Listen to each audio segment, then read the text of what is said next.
Whole sports all plays. Whole sports all plays.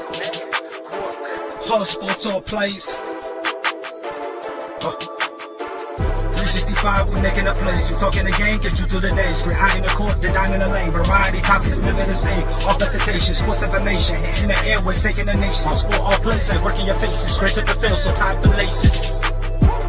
Whole sports all plays.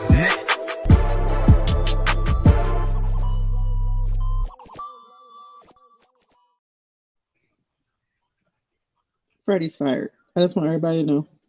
Freddie is fired off his own network. Well, hi guys, welcome to another show of Just Shade the Truth, and I'm your girl LDZ, and I am with. Game. No, he said he's not home. No, that's what he said. But hi Tony and hi Jonathan.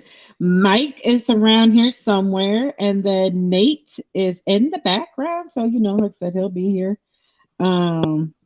And then he said, I just can't fire him. I just did. Obviously, he's listening. So, hi, Freddie. You're fired. But how you guys doing? Good. Hey, I'm tired. Me too. See, y'all should have stayed asleep and made Freddie do the show by himself. I was asleep. I fell asleep on the Lakers game. I want to. I've done 640 COVID tests in the last 3 days. I need people to stop getting damn COVID. Just stop. Stop getting COVID. It's the flu. Stop getting COVID. Yeah. Me and my mom were literally just talking about Kareem got mad at LeBron for posting that meme that pointed to it was a 3 Spider-Man, but it said COVID, flu, or allergies. And then I was like, why are you overly sensitive about this? Like, it's the truth. Like, you don't know if you have COVID, you don't know if you have the flu, and you don't know if you have just a common cold. And then if you're here in the great city of, Dallas, we're dealing with some mountain cedar, whatever it is. So your eyes are look it up. It's something in the air, and so your eyes are watering.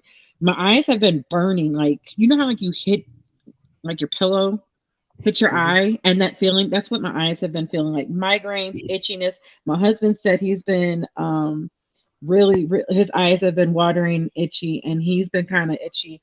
My son, he said he's hears some rattling in his chest. So I'm like, yeah, it's this stupid mountain cedar, whatever it is.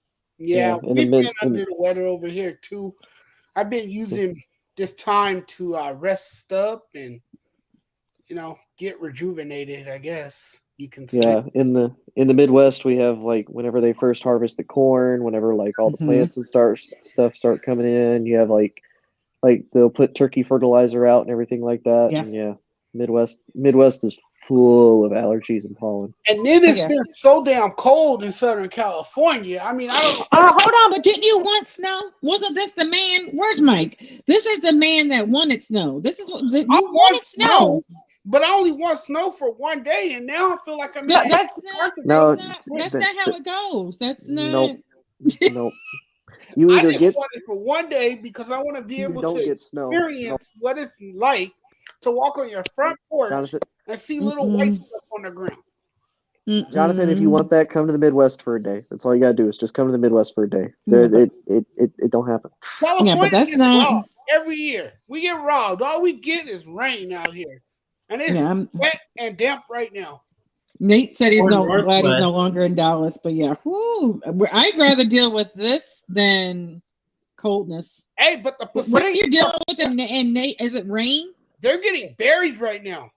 Okay, yes. Not like Wisconsin or East Washington or anything, but it's there's been probably more snowstorms in the past 2 weeks than it has been in the past 17 years that I've lived in Texas. I heard Oregon and Seattle and all of those places in the Pacific Northwest is white right now. It hasn't snowed for the past 2 to 3 days, but it's supposed to snow in about 6 hours from now. Another snowstorm. Nice. Maybe I should go over there. Okay, no, because you don't know how to drive in that shit. Exactly. No, keep your happy ass in Los Angeles. Nope.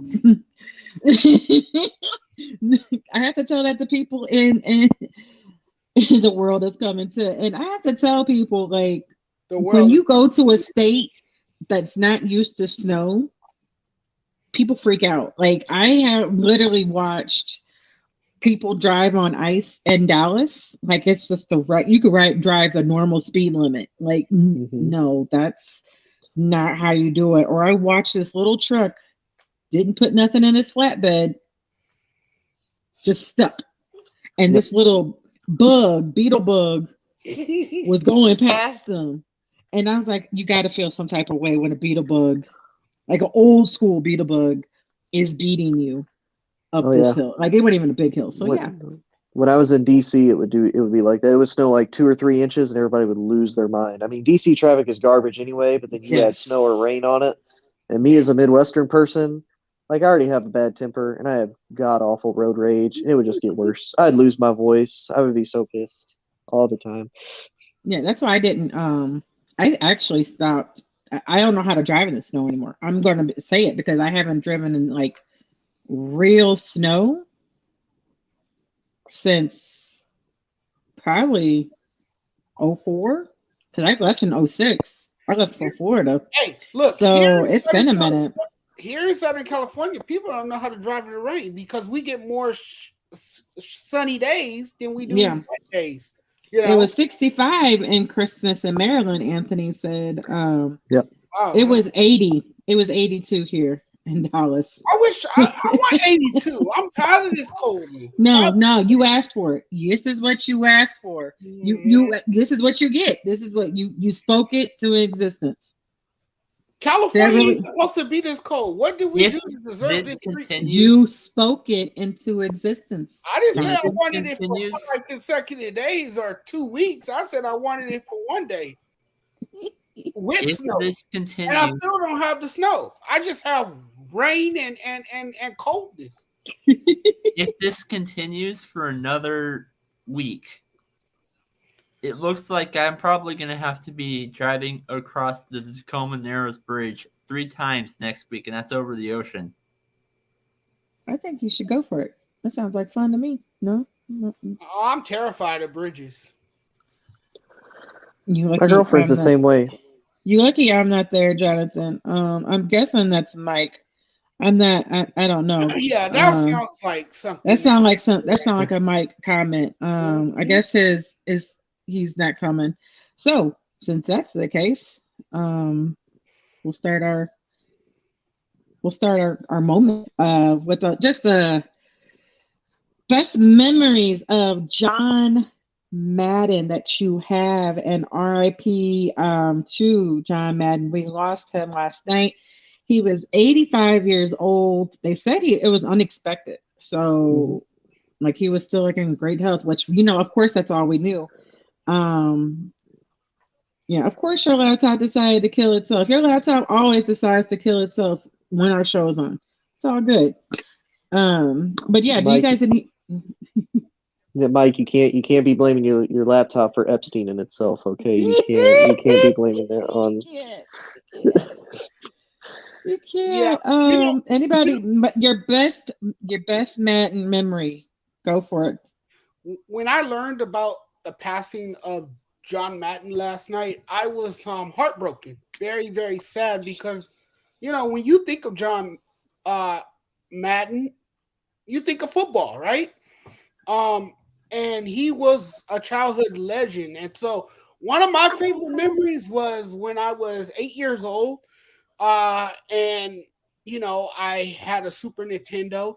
That was the game system when I was growing up, and I remember my parents buying me my first Madden video game, and that was 93 Madden. And, I played that game all night. I couldn't go to sleep. I was just so glued to my TV, and, I was on the sticks, couldn't get off, and I just was so infatuated with that game.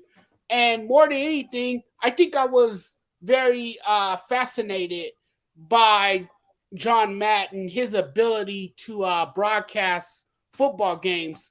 and call games like no other. You know, I don't think there's one person who can analyze and break down games the way John Madden did. And John Madden just had an extraordinary gift for calling football games, and he was amazing doing that.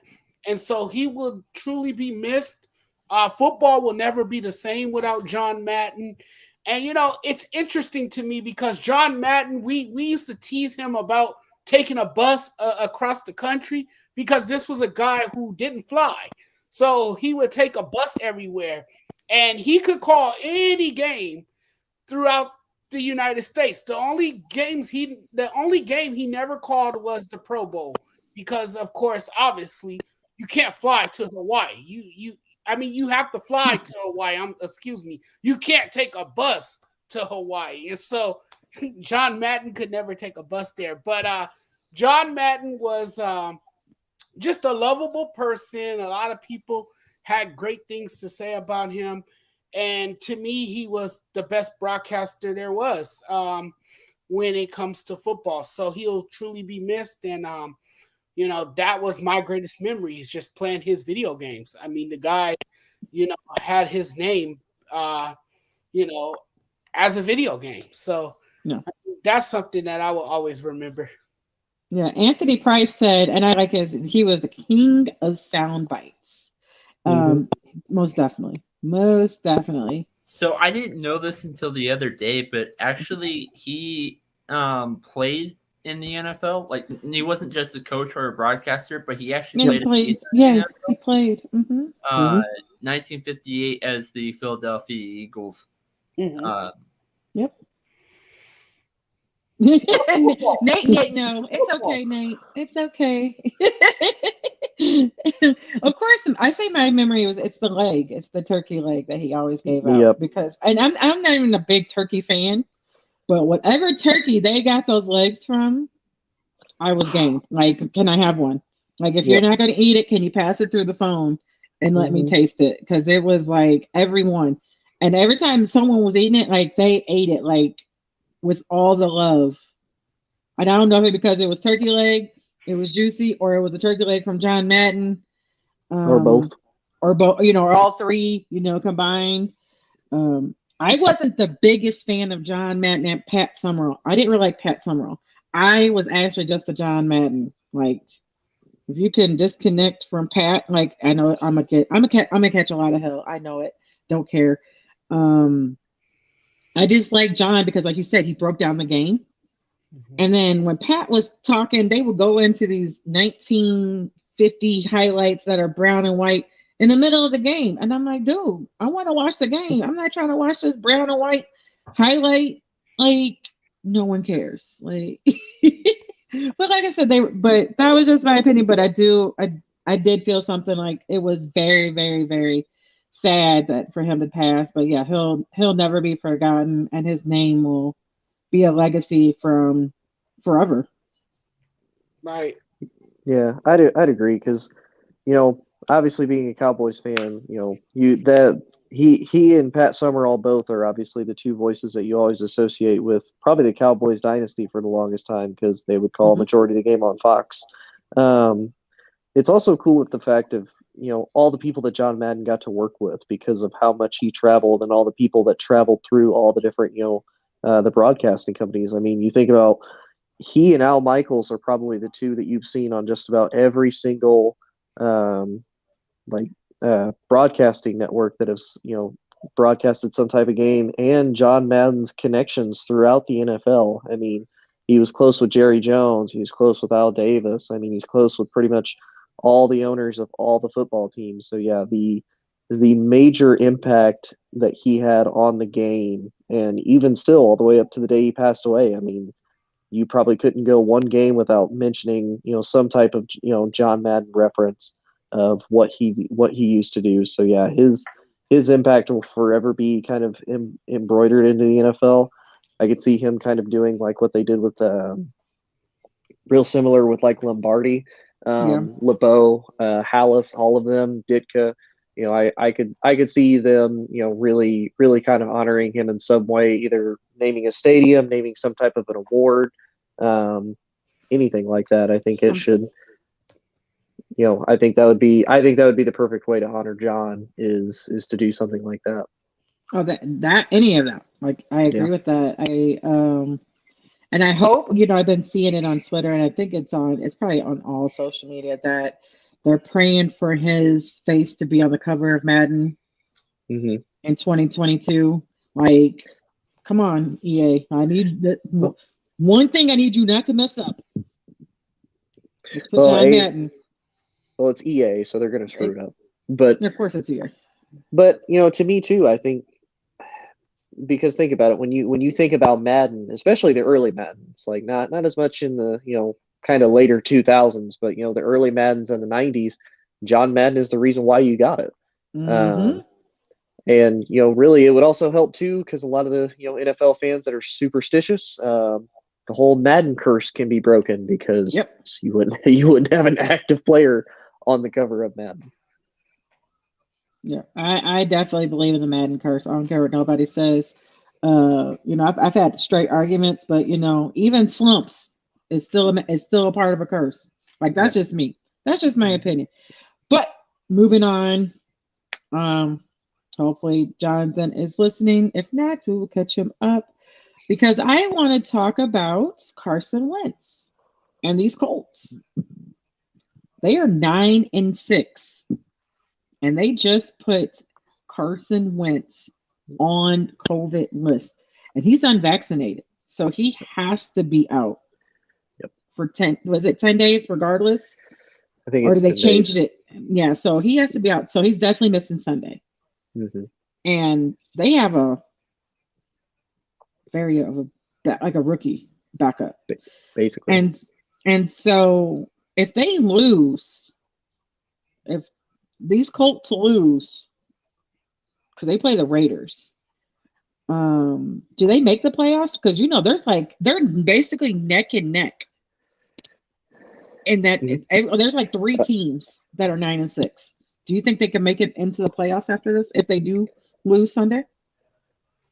I think they can, and I think they can just because of the inconsistency that you have from the AFC as a whole. I mean, you have all these teams still vying for it when they're only 1 or 2 games behind, but every one of these games now is moving forward is going to matter the most. But to be honest with you, especially being from Indy, watching a lot of Colts games, this has kind of been the story for them the entire year. Look at how they started this year. They were in contention with the Rams to potentially hand the Rams their first loss, the second game of the season. And it literally came down to Carson Wentz, hurt both of his ankles on the very last drive of that Rams game. And then he was, supposed to be out. And the Colts have been probably one of the hottest teams that has literally given every single major competition a run for their money. I agree. They gave the Cardinals a run for their money. They took Tampa Bay down to the wire. I think they're 8-2 in their last 10 games that they've played. So I mean, they're still in contention even for the AFC South. So to me, if I'm Indy, as much as it probably isn't going to happen, I would be giving Phillip Rivers a call. It's the same system that he was in. It was the same system. Supposedly they have.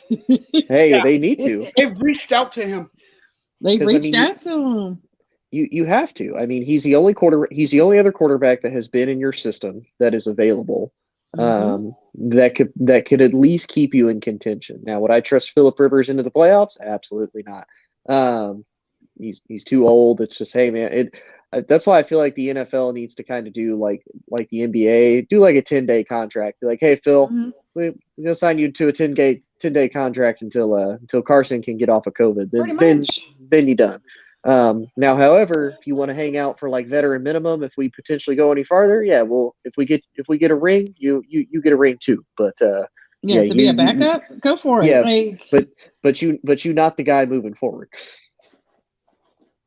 Yeah. But I mean, to be fair too, I think now that the Colts figured that out early on, and the fact that they're relying so heavily on Jonathan Taylor, I don't think it necessarily has to change their game plan though, as long as the rookie quarterback. Personally, Sam Ellinger from Texas. Yes. That's why I was like, who? I was like, I know who it is. I had to look it up. Yes, I was like, I know this kid's name. Mm-hmm. Yeah. I watched a lot of his Texas games. He's very solid. I thought he would honestly go a lot higher than what he did in the draft last year. I think all he has to do is just be a game manager. He doesn't have to make a lot of throws. If the Colts continue to do what they've done, Jonathan Taylor, and keep a strong defense, I think the Colts could be set, especially with such an inconsistent Raiders team. I think they can still be fine, but they cannot afford to lose any games. I agree. So I hopped on because we talked, we brought this up, LDC, in the last topic about the Madden curse. I bring that up, a different curse this time the Colts have coming for them is that they have not beaten Jacksonville the last 6 times that Colts were the away team.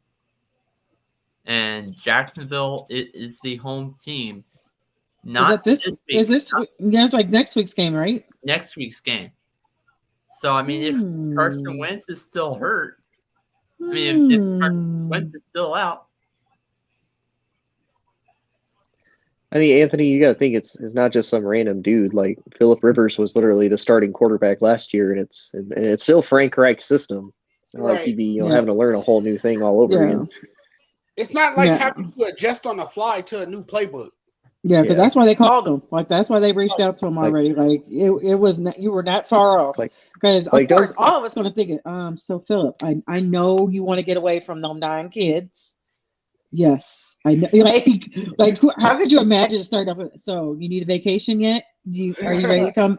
Are you ready to come back to work yet? Be like, hey Phil, I know you have trouble pulling out. You even have trouble pulling out your own driveway, but we need you to pull out of retirement for like 5 seconds. 5 seconds. Get off of her. But I know there's a lot to ask. I'm very shocked that she has not came up pregnant. Like, I've been just waiting for her to come up pregnant ever since he's been home. Like, I'm just waiting. Like, okay, she's gonna come up pregnant. Like, but yeah, so right now, like as of right now, the Colts are number 5. Yep. 9-6. Patriots are number 6, 9-6. Dolphins are knocking on the door, 8-7. Chargers are knocking on the door, 8-7. Even these Raiders are knocking on the door, 8-7. The Ravens, 8-7. Like, there is a lot of teams. That's 8-7. That's a lot of 8-7. Or you got the Steelers, 7-7, and on a tied game. Browns are 7-8. The Broncos, Nate's team, is still knocking at the door, 7-8. Like, they're still like, that's why it's so scary. Next week, though. Hey, Sam, just no one has faith in Locke. No, I don't either. I will say one thing though. We play the Chargers next week, who have a very terrible run defense. Yeah, so we could pray for the best. Melvin Gordon just goes. I can see an upset happening, but I mean, Locke did beat the Chargers last year, so he did. He did. Yeah. So this is a different year, and it's a different Chargers team, and it's also a Chargers team that lost to the Texans, surprisingly. Like, blown out by the Texans at that. Not even like by a field goal. By their run game. And they lost simply because Justin Herbert didn't look like himself. Mm-hmm. He had some uncharacteristic plays that resulted in turnovers, and that's not like him, So he made some ill-advised throws, and it cost his team. I expect the Chargers to bounce back from that. Yeah, I don't see them losing this week, but you know what? I didn't see them losing last week either, because I was reading something and they said like 60% of parlays that had them on there like messed up their ticket. Them losing messed up their ticket, and I said, "Oh, I believe it." No one saw that. Like, if you saw that, that means you were a fan of the other team. Like, you're a hater against the Chargers. Like, it's one or the other. Like, there was no, or you were just kind of guessing, because there's some people that first time, oh, this looks like a good upset. Yeah, this looks good. I know this was a little while ago, but somebody made like, I can't remember how much money it was. It was like a little over 100,000 in week 8 because Mike White led the NFL in receiving yards that week, and he won that bet.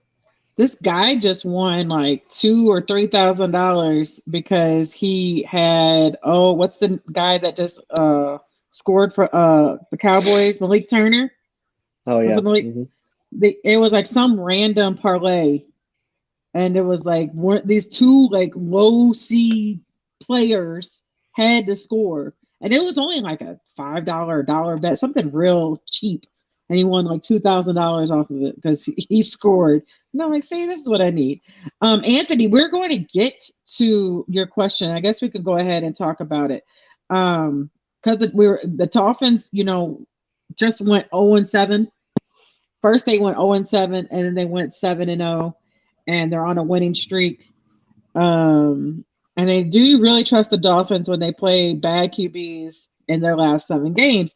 I do trust the Dolphins, and this is why. And then, I'll let you guys talk because this story really touched me. And if you don't know the story about what Flores did, then please go Google. It was mentioned that he went up to every coach, like everybody in his staff, and said, hey, what do I need to do to make you better? What do I need to do to help you to get better? And for me, I've never heard of another coach doing that. I'm not saying there are other not coaches that haven't done it. I understand that we're in a social media world, so we're going to hear more.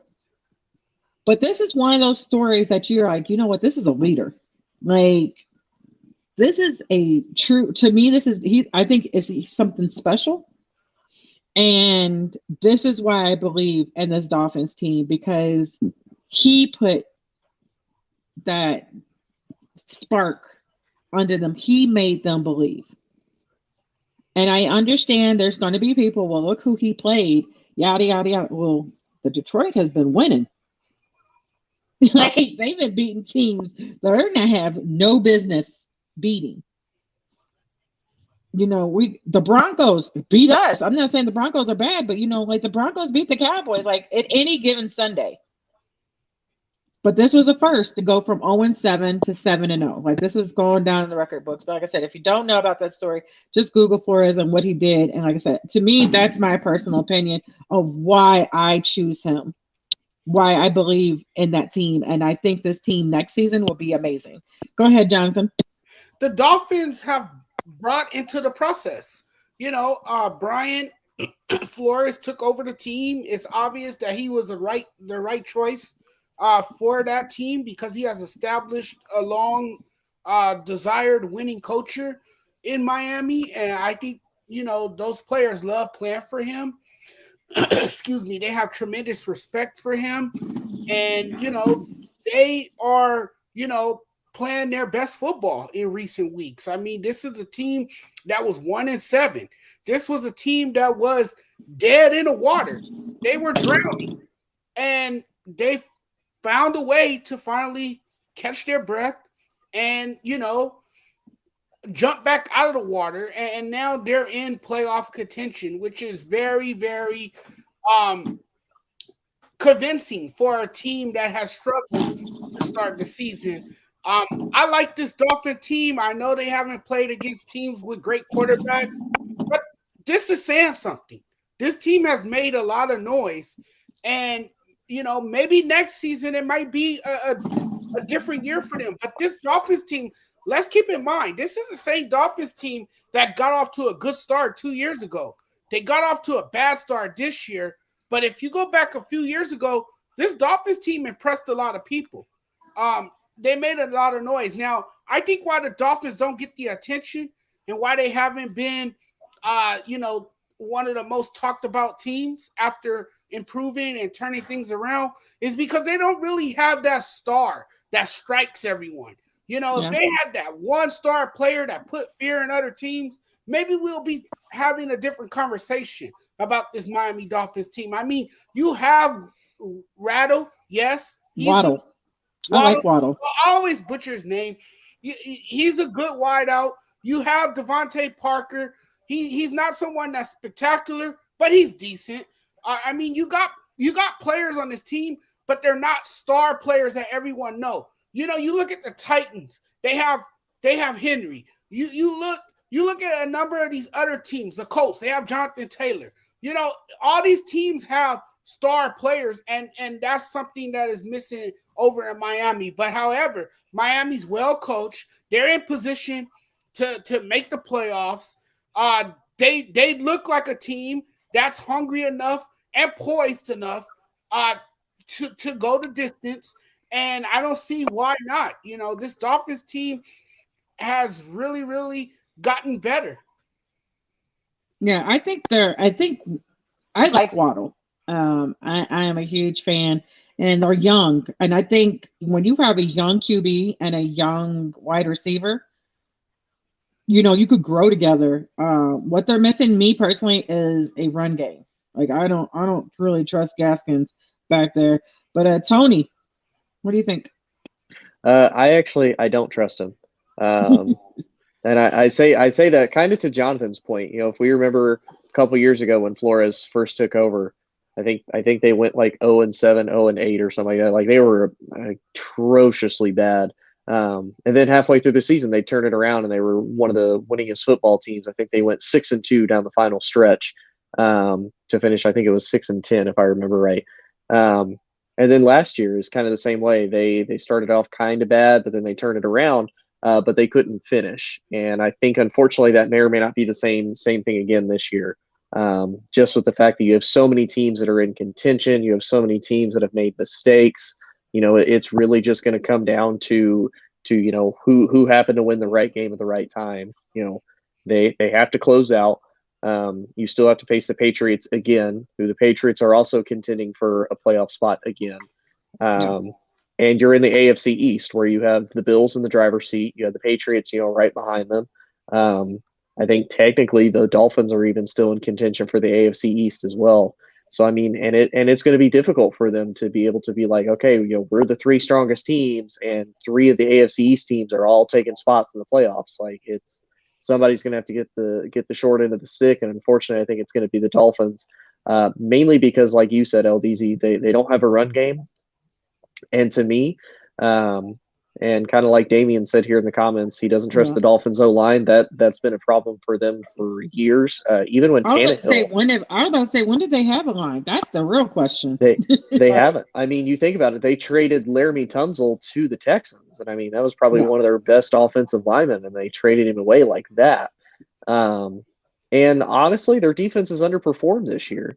I mean, you think about how the Dolphins defense was last year, the streak that they had of, you know, intercepting and causing turnovers and takeaways, all of that. And they haven't, you know, produced this year with that. You know, they struggled last week against the Jets of all teams. And the Jets to me are like the bottom feeder teams that if you lose to the Jets, you are having a rough year.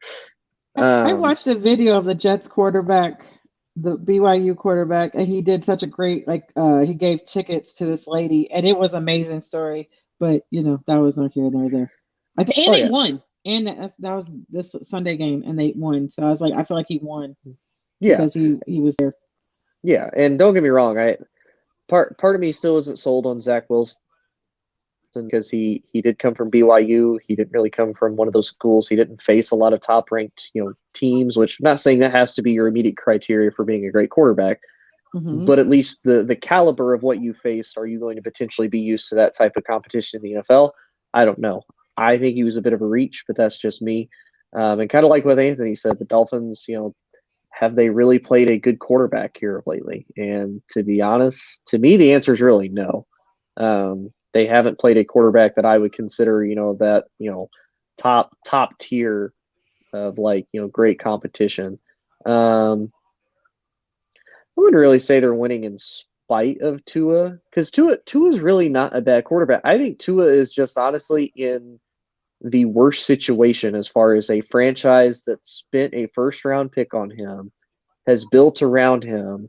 He went 6-3 his rookie year, and they're immediately like, there's something wrong with Tua. Leave the kid alone. Like, it was his rookie year. The dude went 6-3. And now the team is coming back on a 7-game win streak because of the same quarterback. Like, yeah, the kid's 13-10 in his first 2 years with no offensive line and no running game. You finally got him a wide receiver that he played with at Alabama, so you're giving him weapons now. So again, I don't know why everybody has this Tua hate. I really don't. I mean, I don't personally understand it. I'm gonna ask you a quick question. Who would you rather have as your QB? Starting off, Mike, don't hurt me, don't beat me up. Tua, Justin Fields, or what's his name? That with Jalen Hurts. Ooh. Tua. Ooh. Damn. Well, damn. See, now you're gonna make me contradict myself because I'll be honest. If I have to rank them, I'm gonna put.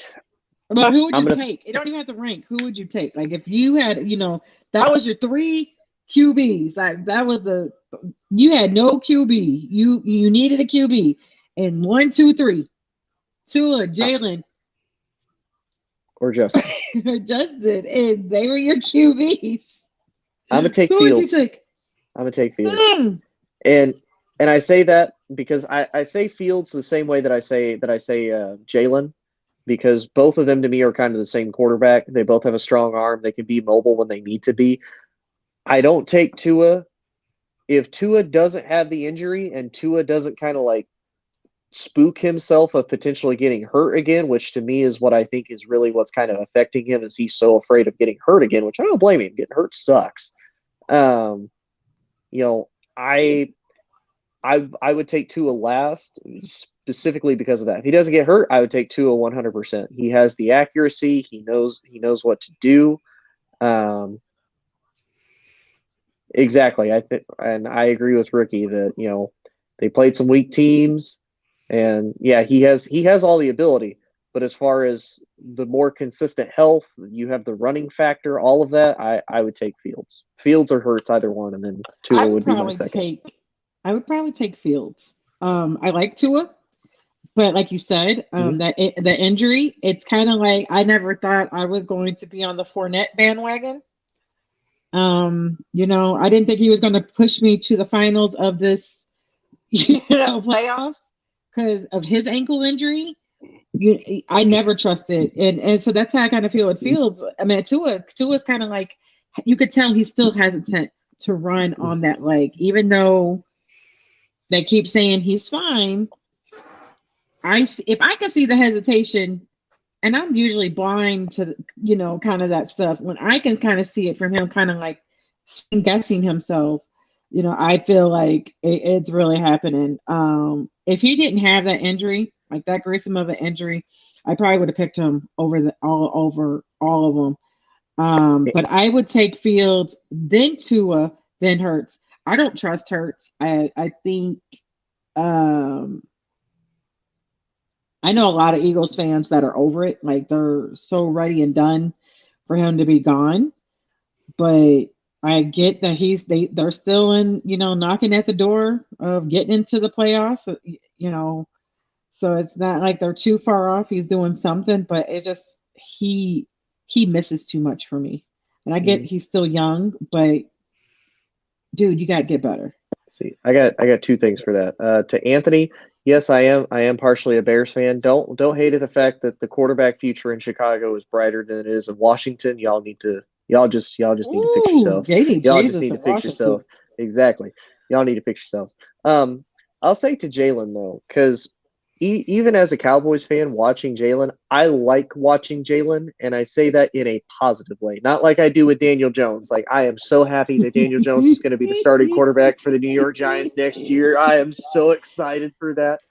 But Jalen, I think, has probably been one of the quarterbacks that is again in the same situation of, he is on a really crappy football team. The Eagles' offensive line is not what it used to be. They make some type of run game work with Miles Sanders and him. He doesn't really have solid wide receivers. You have Devontae Smith. That's about it. Jalen Reagor, to me, is basically a bust, and that's pretty much the only people I can name other than Goddard. I I have never said that. I have never said that at all. It's your Super Bowl year for the 6th year. Man, I swear to God. Timeout. What we're tired of as Cowboys fans is that other teams and other fan bases always bring up something about a Super Bowl when majority of us never say it.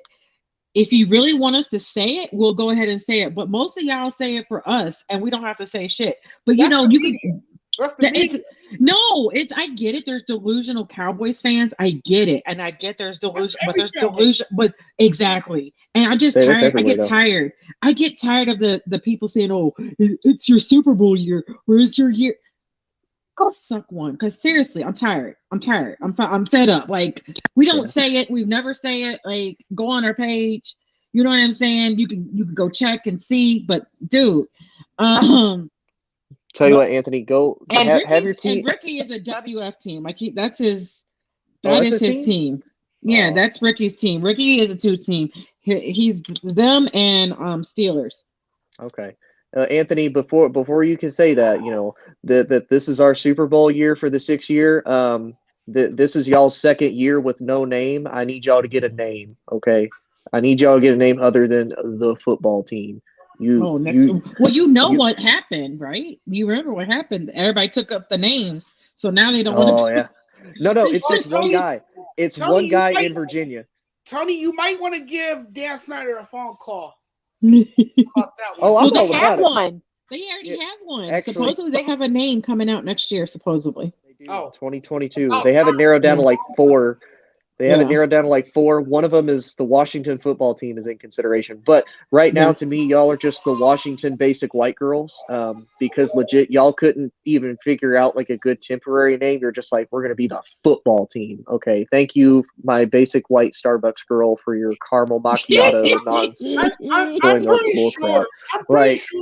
pretty sure knowing Dan Snyder that they're going to call themselves the Senators. Like this comment, I missed this. If Ricky, yes, I did. I don't know if you guys watched that Maryland, Virginia Tech versus Maryland game. He put on a clinic, like he really did. Maryland was winning on all cylinders, like they were knocking it down on everything. He's been good for them. I was watching the Cheez-Its Bowl. Hold on, I want this one up because someone asked us the question and we never got a chance to see it. Hold on, baby. Who I'll take? Oh, this is like a setup, and the setup is because I'm taking Lamar. Lamar shouldn't even be in conversation with any of these 4. Sorry, I love Locke. I'm a big Missouri fan. I watched his whole career in Missouri. But no, I'm not choosing him over Locke. And I'm not choosing Trubisky over Lamar. I'm not choosing Tua over Lamar. I'm choosing Lamar. Yeah. Lamar Jackson, hands down. I just want to say one thing. Read my shirt, Damian. Lamar Jackson. Oh, yeah. He shouldn't even be in the same. Love you. I love you too. I shouldn't even be in the same thing. Right. But I will say though, real quick, poor Ricky, the Washington doormats. I will say, as a Cowboys fan, I do actually want y'all to become the Red Wolves. And I say that because I feel like that'd be the coolest name. Y'all could do so many concepts with that. Y'all could do like a gray color scheme. Y'all could do like a howl in the end zone. Don't get me wrong. I want y'all to get a name. I'm tired of y'all being a football team. I'm tired of y'all being garbage. Like, I want, if there's any team that I want to actually be decent in the NFC East, it's Washington. I don't really care about the Giants, and for Freddie's sake, because they're never going to catch up to Dallas, even if Dallas doesn't go to a Super Bowl for another 50 years. New York's not going to catch up. I don't want the Giants to be good. And you want to talk about delusional fans? Have you ever been to Philly? Have you ever been to Philly? Talk about delusional fans. I think people don't realize like how much worse Philly fans are than Cowboys fans. Than everybody. Like I don't say any fan base. Like I don't want, of course, any fan base to win. But I have. Well, hell, they boo their own players when they underperform. They boo Santa Claus. Yeah, they throw snowballs at Santa too. They cheer when Michael Irvin got hurt. Yeah, so like it's just Washington's. I just want to see what Chase. I want to see what Chase does. fully healthy. I want to see a full season, even though I don't want him to do it against my team. I just want to see him fully healthy. I heard Dan was considering Washington Football Club. Yeah, I heard he was definitely that was one of the options for Washington. WFT Washington Football Team was definitely an option. But like every other option that they put out there, like I said, some guy was buying all the patents up. It was like, nope. Yeah. Nope. Now the bad part with him is so yeah, I think he bought like 23 of the names or something like that. Mm-hmm. And yeah, well if I remember right, there's supposed to be like a clause with it, like if he has the patent, he has to actually make merchandise and he has to sell the merchandise in order. He only to has like a year. Patents. Yeah, he only has like a year, so it'll be those names will probably come up. But yeah, he was quick. I said, now that's petty. I thought I was petty. That wins. Oh yeah. Well, I mean, in his defense, though, if you think about it, like because everybody, I mean, for the last 60 plus years, people have wanted to change Washington's name to start with. So I mean, really, he just kind of capitalized because he's like, hey, if Washington comes up to me like, hey man, give you like $50 million for that name right, I'd be like, bet. Sign my check right now. I spent $200 and here you go. Oh my goodness! There goes my neighbor yelling at her dog. Oh okay. No. And I understand that, Anthony. Y'all have had some QBs. You had RG3, but then you also had a coach named Mike Shanahan. You also had your boy Kirk Cousins.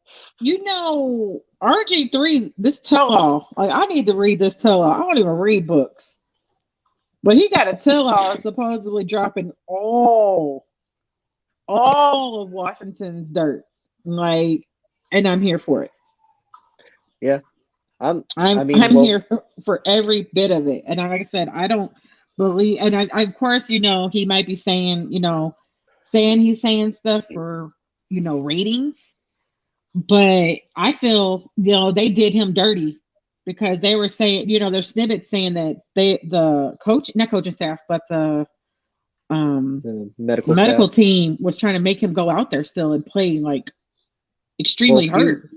Well, if you remember, Trent Williams had the same issue. That's why Trent Williams wanted to be traded from Washington to pretty much anywhere else. And that's why he sat out for a year. He's like, no, I refuse to play. I don't think he needs money because he's doing broadcasting. It was another player that Washington rushed back out there as well when Mike Shanahan was the coach. I believe it was RG3. That's what we're talking about. Yeah, RG3 and Trent Williams both. Where have you been the last 5 minutes? My damn neighbor yelling her dog is becoming a distraction because it's so loud. Yeah, because Anthony said that he just needs money, so he's snitching, and that's why I said I don't think RG3 is snitching. He is definitely, because I said he's broadcasting, so he's not. He's not needing for money. Like it'd be different if he wasn't broadcasting. Then I'd probably be like, I probably agree with Anthony. Like, he probably snitching for some money, but RG3 cool. But at the same time, I do think he is capitalizing on what is going on. This is the right time. Like if you got dirt on, the Raiders, or you got dirt on Washington, or what's his name that just got fired from Oakland, like his name, if you got dirt on him, this is the time to drop a book. This is the time to try to make money off of it. So do I believe I don't believe he's snitching like that, but do I believe he's trying to take advantage of a situation? Hell yeah. Yeah. I really do. And I mean, plus think about it too, does he probably have some monetary, intentions behind that? 100%. I don't blame him. Yeah. But think about it too, it's obvious Washington's trying to do a lot to actually fix all the wrongdoings that they've done, from the sexual harassment to the racism to the, basically the whole name thing, fixing their stadium. They are trying to do a complete and total. Yeah, but they took action after the effect. They didn't take action because because they wanted to. They took action because they were compelled to do so. But you got to think of it too. A lot of times that's what it takes, because y'all probably remember when it came, because like I said, they've wanted to change Washington's name for years, and Dan Snyder is basically like, no, like screw off like it's not happening. I don't know every team that I don't know about this comment. Every team tries to rush. They might try to rush a player back, but that don't mean you actually get that. You know what I'm saying? They actually accomplish. Some of these players that they were trying to rush back were had no business out there. Like I said, I am very curious what RG3 is going to say. Like I said, he is trying to take advantage of a situation, but at the same time, I do believe him because we've already heard the history from other players. With the same situation. Okay, my dog just jumped and knocked my computer over. Everybody's animal. It's actually crazy right now. Yeah. And think about it, and what better way to kind of help bring awareness to the organization too? Like, hey, this is all the crap that they've done, and now they need to fix it. Then again, putting it out there. So yeah, and Ricky said he's actually good. Yeah, I've heard several of his games, and at first I didn't realize it was him, and I was like, hold on, is that I heard his voice, and I'm like, is that RG3? And because my husband didn't pay attention to who was doing the game, and I'm like, oh, okay, that's good for him though. Yeah, he's like I said, he's got money, so it's not like he's just sitting there twiddling his thumbs. Right. Obviously I think he's one of those people. I'm not saying that lives a lavish life, but I feel like after looking at his haircuts over the years, he lives a very basic lifestyle. And that's how you stay a millionaire. That's how you stay rich. And I've never really seen him over his years just wear something flashy, like a nice necklace or some earrings or I never really saw that. Well, and plus think about it too. What are some of the most successful sports athletes? What do? They either excel extremely well at their sport, or they do kind of like what Kobe did. He excelled not only in basketball, but then when he finished in basketball, he excelled in the business world as far as making deals, working with, all these big name brands, doing all these different things in the business world. So, I mean, RG3 is really just doing the same thing. And I think it's extremely genius. He's like, hey, my football career didn't pan out. I got to do something different. And I think he's, remember, he made money off those contracts. It's not like he, was a horrible quarterback. Did I really like him? No. But was he horrible? No. There's other quarterbacks that definitely shouldn't have been able to play. He wasn't a bust either. He wasn't a bust. No. He's in a bad situation. That kind of robbed situations of his success. Yeah, situations. Yeah. From Washington to the Browns to the best team he played on was the backup for the Ravens, unfortunately. Yep. And people forget that he had a damn good rookie season. Oh, he had a great rookie season. Yeah, great rookie season. Yep. Like that, but then everybody, it gets dimmed because of the injuries. Right. Yep. Right. Too many injuries, and it was just unfortunate for a guy of his caliber. When he entered the league, he was the man, top quarterback. Yeah.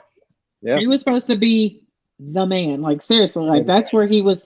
Like how we were talking about, kind of like Tua. How Miami putting Tua on that level. This is what he was supposed to be for Washington. He was supposed to highly be regarded. He was a highly regarded draft pick coming into the league.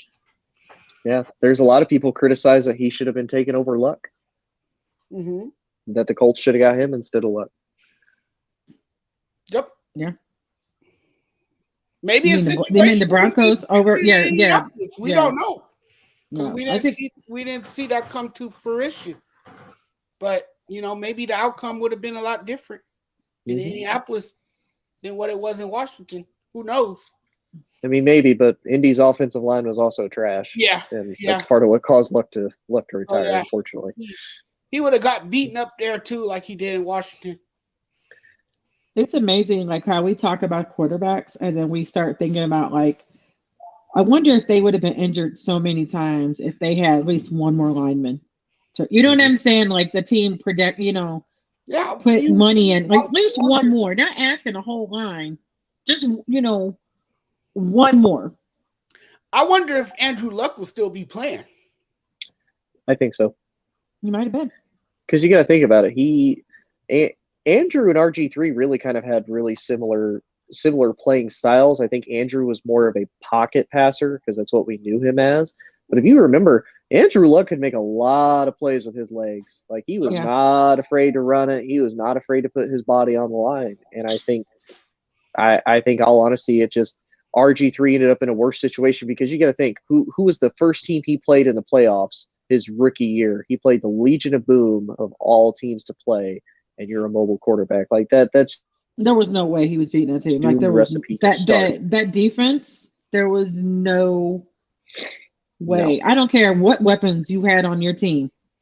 There was no way you're beating that team. Like, none. No. Like, Andrew Luck had to face a Kansas City defense that was not really great when he played them in the playoffs, and then you had to face New England. And he didn't really have to run because New England was going to stop you running or throwing. Right. Yeah. But so that team, like I said, RG. People forget that he made. If you're not an NFC East fan or you're not a real fan, like you said, you forget that he even went there. I don't think Jay Cutler. You got to remember, Jay Cutler. His heart really wasn't in it. Jay Cutler's old.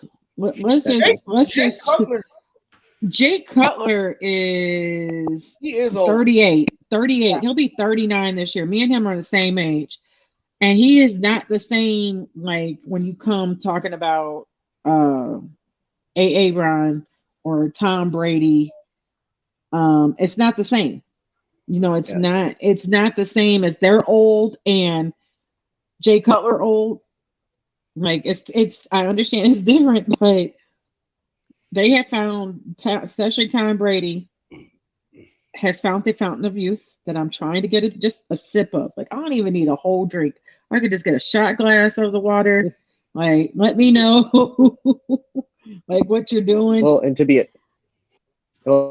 honest, you have to think about it. Look at the money that people like Tom Brady puts into his body. Look at the money that Russell Wilson, LeBron James even puts into their body. Jay Cutler didn't do that. Jay Cutler loved to drink. And as a fellow German and Irish that also loves to drink, and that's why I have the knees of like a 60-year-old man at 27 years old, I get it. But I have arthritis in my knees. I bet he has arthritis in his knees. For sure. From football. Yeah, because I'm struggling with my kneecap right now. Yeah, and honestly, Jay Cutler wasn't really bad for the Bears. I mean, did he get hurt? Yes, but a lot of it was stuff that Jay Cutler would do. Or I remember Jay Cutler was out because he had like a broken thumb on his left hand. And I was like, you're not even left-handed. Exactly. Go out and play. Yeah, he was soft. Yes. No offense, Mike. No offense. He was very soft. But this question from Anthony, how does everyone feel about Lamar might play Sunday with the bad ankle? They got, like we stated earlier, I don't know if you heard, like everybody and their mama over there in the AFC world is fighting. It's fighting for the playoffs. It's fighting just to get in, and they're right there they're knocking on the door. So if you're knocking on the door, you kind of have to say, you know what? Yeah. We're going to wrap you 15,000 times and stick your happy ass out there and let's go. Yep. Like, they're going to have to depend on his arm accuracy, and sometimes when they have to really depend on his accuracy, that's when Lamar actually really shines. When Lamar is doing in his own head, trying to do extra stuff, that's when I feel like that's when he throws all the interceptions, or the people say, oh, this is he can't throw that far, or he's inaccurate. No, but when he knows he can't be that mobile, that's when I feel like Lamar is out there doing amazing things. Yeah, and I think too, it's one of those. I think this is just a bad year for the Ravens, because think about it. Ravens are on their 5th and 6th string cornerbacks, and they're on their 6th string running back. Don't jeopardize Lamar Jackson's future health for a year that's already kind of gone down the toilet. You guys are 8-7. Yes, you guys are still vying for the playoffs. Yes, you guys are still technically vying for the AFC North. But I mean, you got to hope for a lot of things to go your right way. If you win the AFC North, you're still going to end up probably as the 4th seed, so you're still going to have to travel. at least 2 games, depending on how far you go.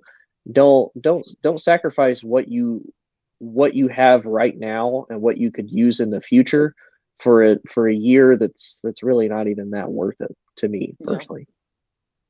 And see, Ricky said, with the stupid choices John Harbaugh has made this past 3 weeks in games, Lamar feels like and I don't think he feels like He's a kind of yes and no. He's a competitor, and your team is not there knocking on the door. Right, you know what I'm saying? Like, what can you when your team's knocking at the door of a playoff, to get in the playoffs? I understand why he wants to play, and then I understand like what Ricky's feeling. Like, okay, John doing John things. You could have had this game. Exactly, and that's what I said in another show yesterday. I said the same thing. John Harbaugh, to me, made some boneheaded decisions that cost his team.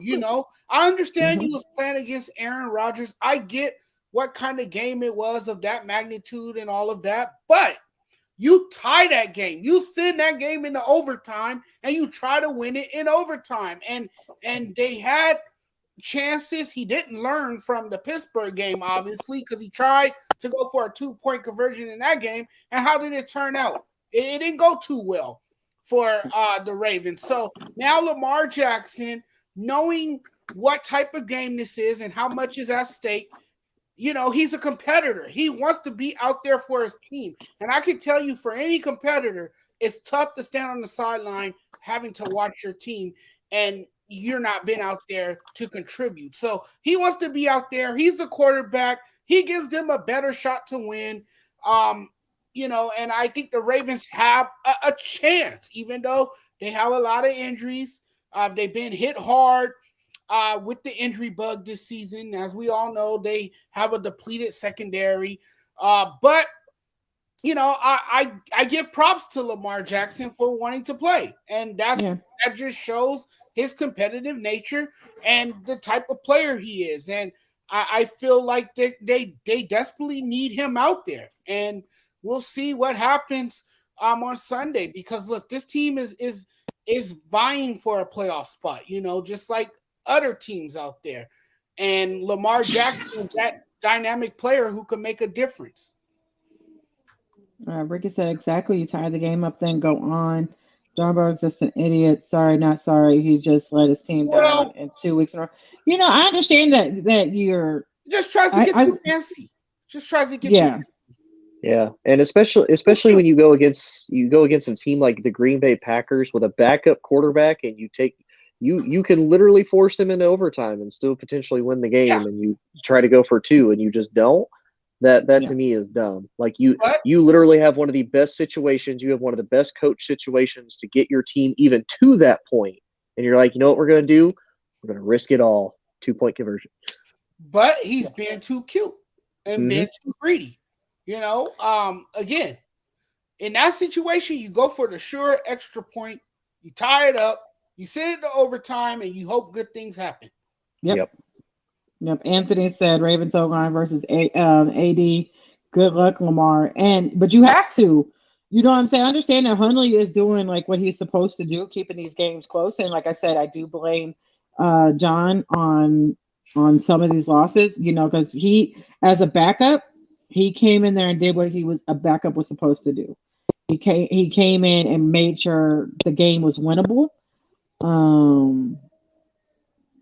But okay, so wait, so y'all say Jay Cutler is old and body injured. Okay, I get that, but didn't have the heart of football. But to say he's old and got injured doesn't mean he wouldn't play. No. We're talking. Jay Cutler was out the door. His mind was out the door before his body was out the door. Does that make sense, Damien? Yeah.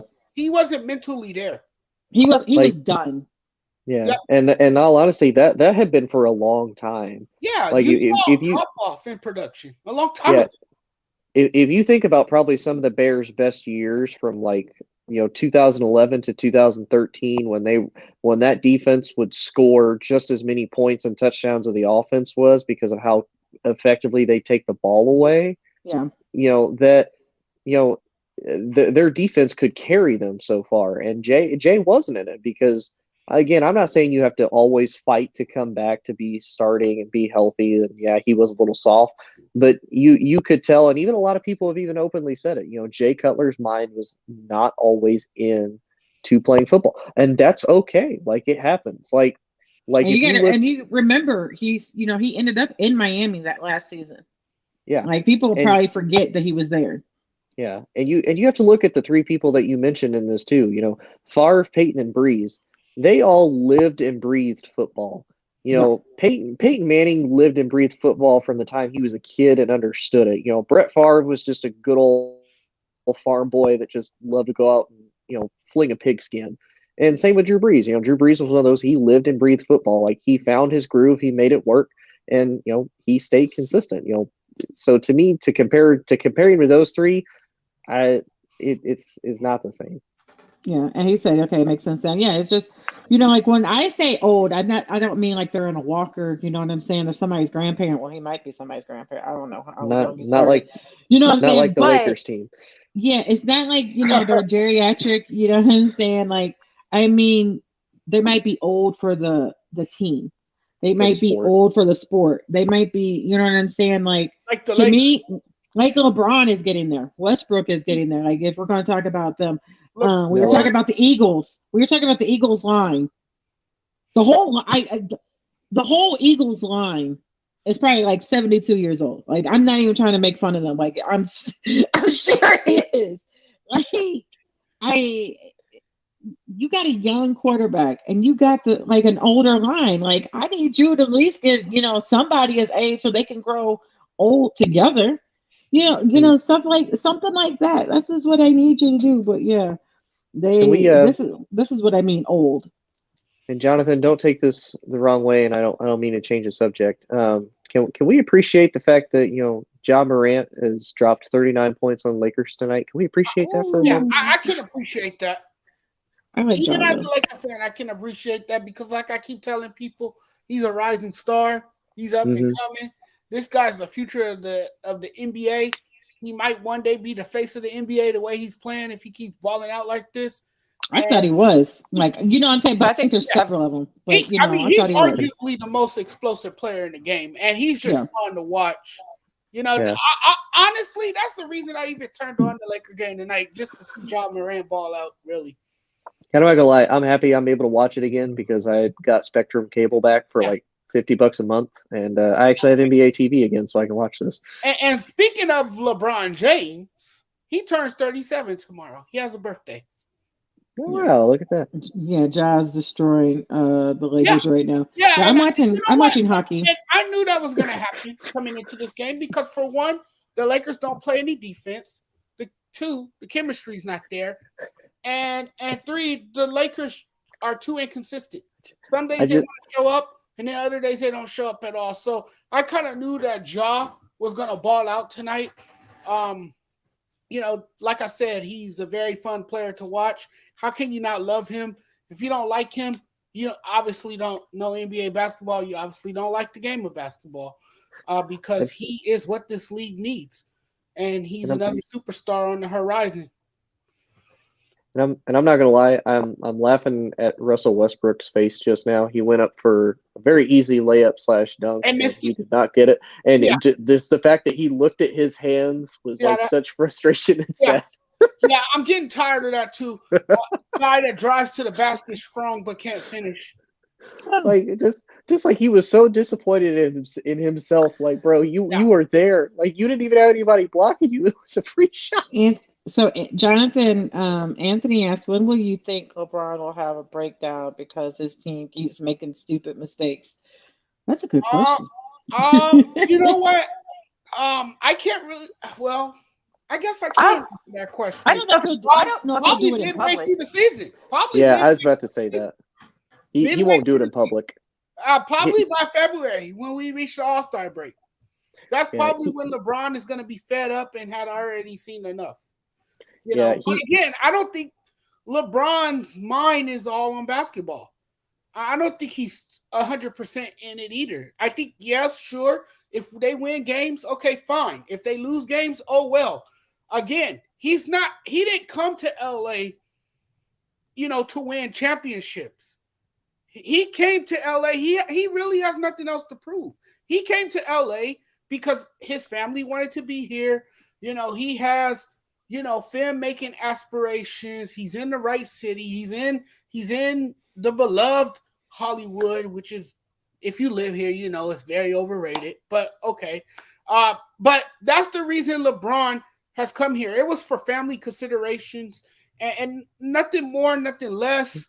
If they win a championship, that's fine, which they did, but they did that in the pandemic year, as we all know.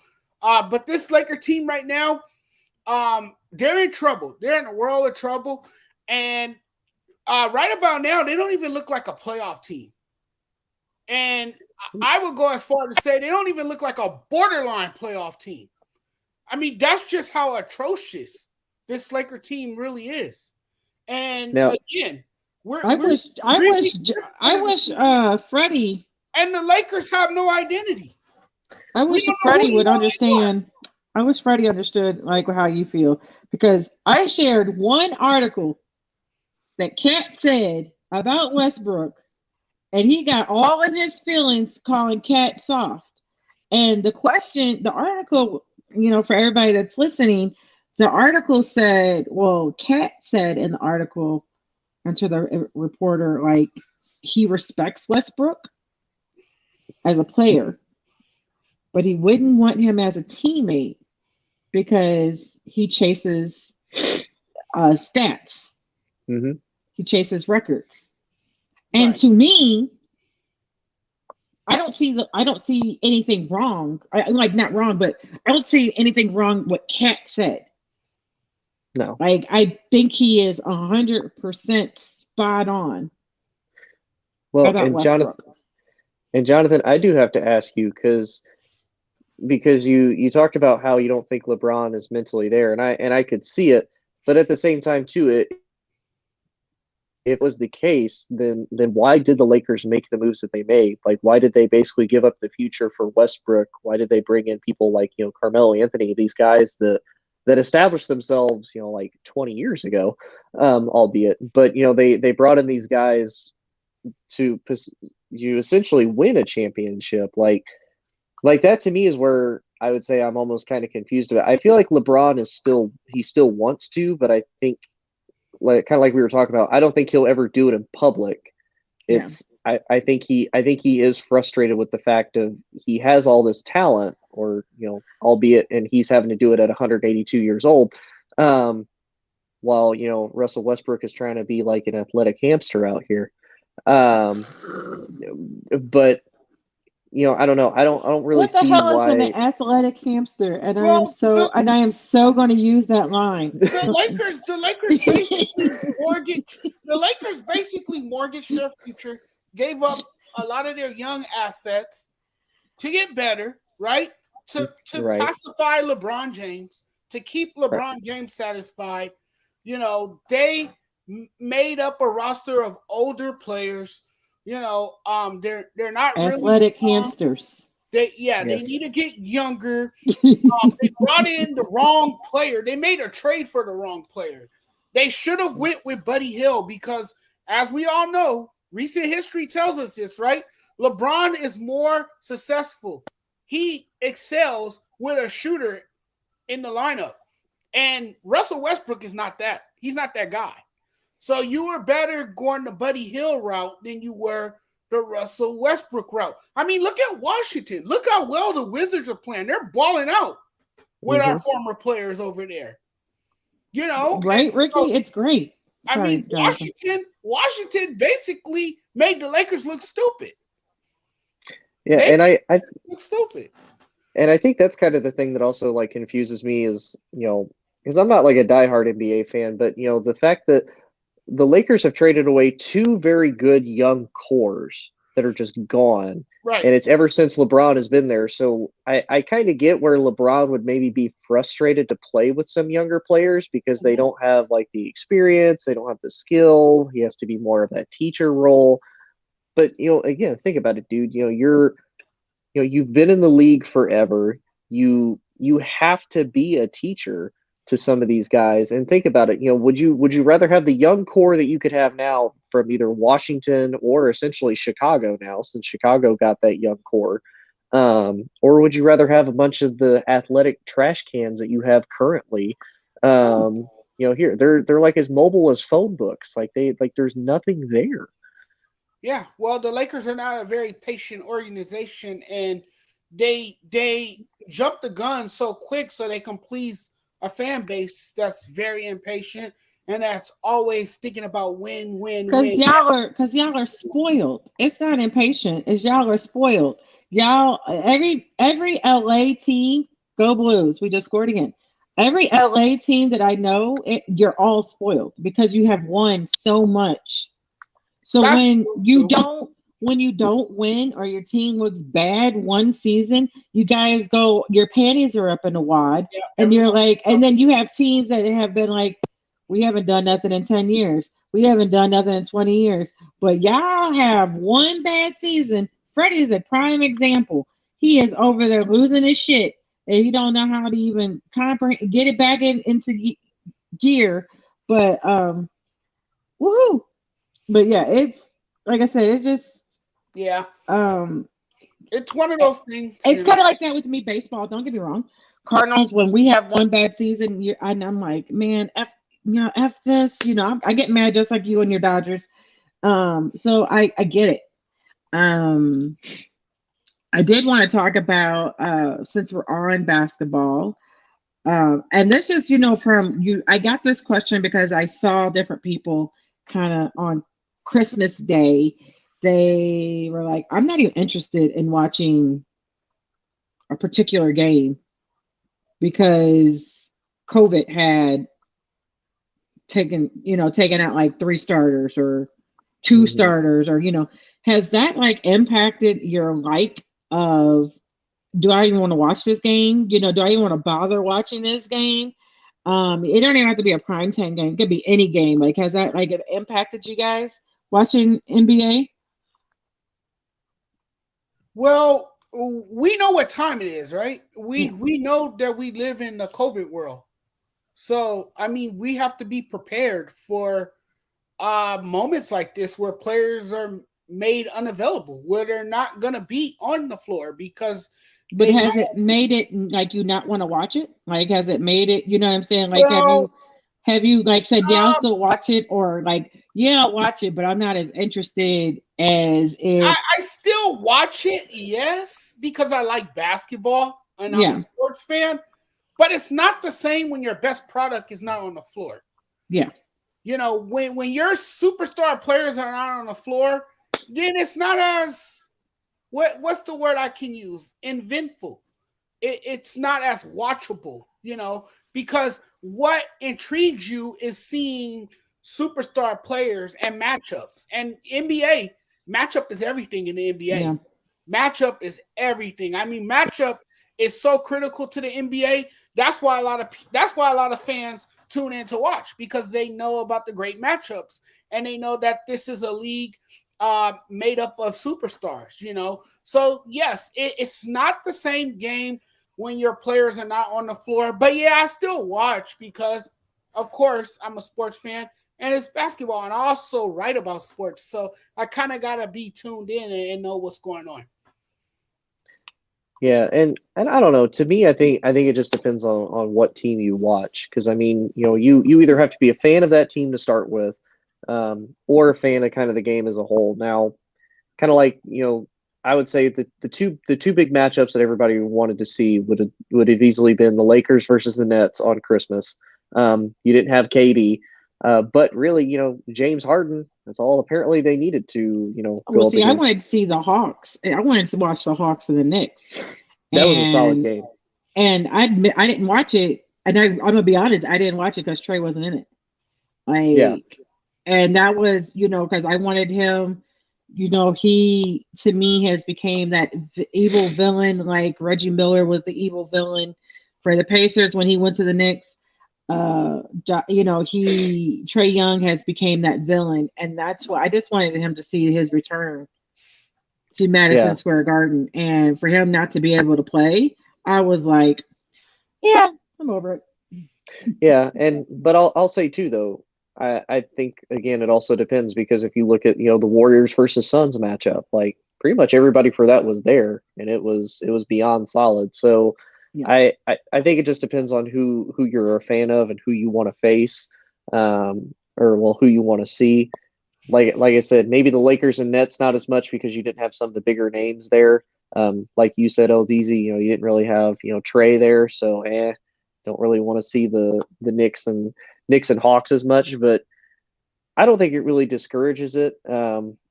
There are still some matchups I'd want to see, but I mean, I think you could kind of equivalent it to like the NFL. It depends on who the teams are, what the potential like outcome and standings are. I think the bad part with basketball is because there's so many games right now, it doesn't really matter. Like, there's like 82 NBA games. You can lose like 10, 15 games and still manage to be okay. So, Jonathan, somebody asked they thought Clay was back. I thought he was real close. I thought so too. I don't think he's back yet. Like I know he was cleared for. He was supposed to come back on Christmas Day. Yeah, and I guess they pushed it back because they cleared him for 100. Like 100 5-on-5. Let's see what it says. He'll be back though. I mean, the Warriors, when you look at their record, they really don't miss him that much. I mean, he'll just add another dynamic to their roster when he comes back. Yeah, this is now what the second season. That would make the Warriors more dangerous once he gets back on the floor. Now, so I'm reading during the first 2 weeks of January of 2022 is what this article is saying. Once he gets back, that just spreads the floor more. That opens up more shots for Curry, and that makes the Warriors a much more dangerous team. Yeah, and I because it's been 2 years since he's played. So I mean, the Warriors have learned how to adapt without him. And then again, once he comes back, kind of gets the rust knocked off after a handful of games. Like Jonathan said, just gives another dangerous body. We've seen what he can do. They don't need nothing else over there in Golden State. Here's a question for you guys. Here's a question for you guys. Do you guys fear if he does return anytime soon that this can throw off their rhythm? Nope. I think it might, like I said, it might when he first comes back, because again, it's been a long time since he's played. Right. So I mean, he'll probably have some rust coming in there, but I think once that gets figured out, I think they'll be fine. Someone asked if he compare NBA to Power. Who compared NBA to Power? Is that Yep, he did. Yep, watching sports without your favorite player is like watching your Power without Ghost. That has not been the same. I never watched Power, so I couldn't even help you. Yeah. I never watched an episode of it. I never watched an episode of that either. Yeah. It was my husband's favorite show.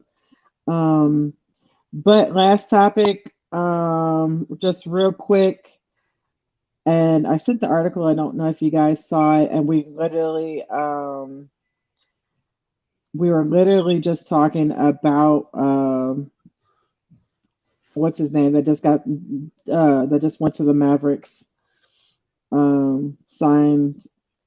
We were just talking about Jonathan, who just signed with the Mavericks. Isaiah Thomas. So Crawford wants to come back. But he hasn't received anything. Of course, Michael Beasley has came and said, "Hey, I want, kind of want to come back too." We said IT has been now his second stint since he has been in the NBA these last 15 days. He's on his second team with the Dallas Mavericks. Is there any other veteran that you can see like joining the team. And I will say, before anybody says, well, why not Jamal Crawford? Then in this article, he doesn't even know why he hasn't received a 10-day contract. Like he hadn't even received a phone call. Like he feels like he is like on some blackball list that he doesn't know that exists for veterans. He's like, I'm 36, and I'm still in basketball shape, but for some reason he has not received not one call. And to me, I personally would choose Crawford over IT, but that's just me. Yeah, well, Crawford is a great shooter. He's been around the league a long time. Freddie, we talking about. See, you know what? I'm about to block him. Can we mute our owner? Just remember, if you do that, he'll probably jump in here. I'm with you, LaDonna, though. I would have chosen Jamal Crawford over Isaiah Thomas. Yeah, definitely. But what I saw with Isaiah Thomas as well, I can't knock him too much because what he did for the Lakers, man, he brought a lot of energy. That one night, I think it was his first night with the Lakers during that 10-day contract. Yeah. He balled out. He was the highest scoring player on the team. So, I mean, I can't really knock him too much. I got to show him some love too, but I understand what you're coming from with Jamal Crawford. Freddie, we're talking about players that are still in NBA shape that have played within like the last year. Tell Freddie to get year and a half. Like, no, this is what he said. Meta world peace. Like he's still in this meta world peace. Like, dude, let it go. Let it go. We're not talking about somebody that hasn't been in the league 10 years. Is now on TV analyzing, bro. Yeah. Let's not. We're not talking about them. Analyzing during halftime and during the pregame show. Yeah, you know who else is in game shape? Magic Johnson probably in game shape. Kareem Abdul-Jabbar probably in game shape. Just bring back all the old Lakers players. Then give me Kareem. Allen Iverson is probably in I'm taking Kareem. We're going to go back far, right? Like kind of the same James Worthy. I'm taking James Worthy because when I listen to him talk on TV and some of the stuff he says about the Lakers, it's harsh, but it's reality. Yeah. Give me Larry Bird. Right? Give me the Birdman. He's got to be in shape, right? Like, I'm not saying he's not in game shape, but we're talking about players, like I said, that have just, like, technically are in, you give them a call and they just played within the, like, last year. Why you got to go back to, like, you went back all the way to early 2000s. No, bring it back. We're in 2020. Bring it back. Even 2019. But yeah, you went way back. Yeah, I mean, we said like 2020. We said 2020. Come on now. We said like within the last year or two, not 4 or 5 years ago, Freddie. Let it go, player. Let it go. Yeah. Like there's a reason why some of these guys aren't in the league anymore. It's something that people have seen as far as their ability to still play, or all honesty, it could be their attitude, or they could be trying not to do what the Lakers did and become a geriatric nursing home of athletic hamsters that, look like they can, do what they need to do and then, crap the bucket when they go onto the court. I mean, and again, I know we crap on the Lakers a lot. You have like the greatest team from 2012. Like, yeah. And hold on. So Freddie, you over here want a man that's only averaged 6 minutes the last season? Yep, sure does. It's better than what they got currently. 6 minutes. That's all he averaged. 6 minutes. Yep. And you can't change it because this is our show. Like, we can mute you. I'm just saying. We could put you in timeout. We could put you in YouTube 5-minute timeout. Keep on playing with us. Yeah, LeBron looks good. It's sad when your 157-year-old man has to carry a damn geriatric team. Yep. Jay Morant looked better though, 41 points. Okay, and in that note, because of this comment right now, and that was our last topic. So, you got anything else to say, guys? Because I ain't got nothing else to say. Well, UCLA was forced to pull out of the Holiday Bowl hours 5 hours. hours before Tuesday's scheduled game against North Carolina State. I don't feel sorry for UCLA. I feel sorry for Memphis that flew to Hawaii and got pulled while they were in air that they couldn't play that game. Yeah. That's who. I mean, I just wanted to say that this cancellation, all these bowl game cancellations are just a reminder is just a reminder to all the college football playoff teams is to you got to make sacrifices and try to stay as safe as possible, because the worst thing that could possibly happen is that one of your players tests positive and they tell you that you have to forfeit the game. And I mean, all of that hard work and all of those sacrifices just go out the window. So, I mean, I would hate to see this happen to like a Michigan or Cincinnati or Alabama or Georgia, one of the 4 playoff teams, because that would be devastating. So, they're not going to do that. They won't do that. They're going to lose too much money if they do that. They won't do that. Yeah, they'll make some type of arrangement for them. Right. Those whole damn teams could get COVID. They'll suspend that shit for like a month. Right. And Freddie asked if I was scared. No, we ain't scared. It's been so quiet without you. We're enjoying the peace. That's it. That's all. That's all that is. But yeah, like I feel bad for, like I said, I feel bad for Hawaii had to cancel, but Memphis was like in the air or just landed. And that's how they found out. No game. Honestly, I'm over all these random bowl games. I was watching one earlier. It was called the Cheez-It Bowl. But all of them, a lot of them got renamed too. And then they had a mascot walking around like a cheddar cheese, like a cheese head. And he handed out a reward to a fan that came on the field, and the fan gets a lifetime supply of Cheez-Its. I hope he likes Cheez-Its, because I do not like Cheez-Its like that. I am not a cheesy fan. Oh, they could be addicting. I heard they have a new flavor now. It's called Buffalo Wings Cheez-Its or something. They got all the flavors, so I don't know. Like I said, I'm not a fan of Cheez-Its like that. Ricky asked, what about the NC State fans that changed their schedules and spent money to make the trip? What a waste. You know what I'm saying? Yeah, like don't get me wrong. I feel bad for mostly, if they got canceled. And, of course, don't get me wrong, I feel bad for that. But like I said, when you're an island, and I'm out. So, y'all can have him. I will talk to y'all later. Like I said, I was not joking. I'm going to do a mic. I have to walk my goldfish. I will talk to you. I will see y'all later. What's going on, everybody? How you guys doing? All of a sudden, now that Laker game is over, you're on. Right? Oh, no, he got to come on defend the Lakers. Freddie, I got to bounce, man. Hey, Jonathan, how you doing tonight? Tony, nice haircut, looking good. Where the cat at? I ain't got no haircut. I need to get one. I'm looking fuzzy right now. I'm looking rough. Oh, looking real rough. She went running again. She went running again. She see me coming. I know I'm a scary person. I know it was like I said, we were done. Like, to be honest, we were really done. We had no more topics. But like I said, there was quietness. We had some quietness between us three. It was very quiet, no arguing like that.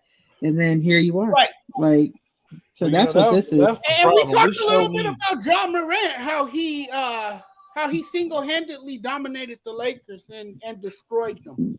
I'm waiting for the Jonathan. That's blasphemy. You're a Lakers fan. How could you do this to your own team? Just go be a Warriors fan. I'm waiting for you to say that I'm a Warriors fan as well, because we all know that's slander and that's not true. But the blasphemy, you talk against LeBron.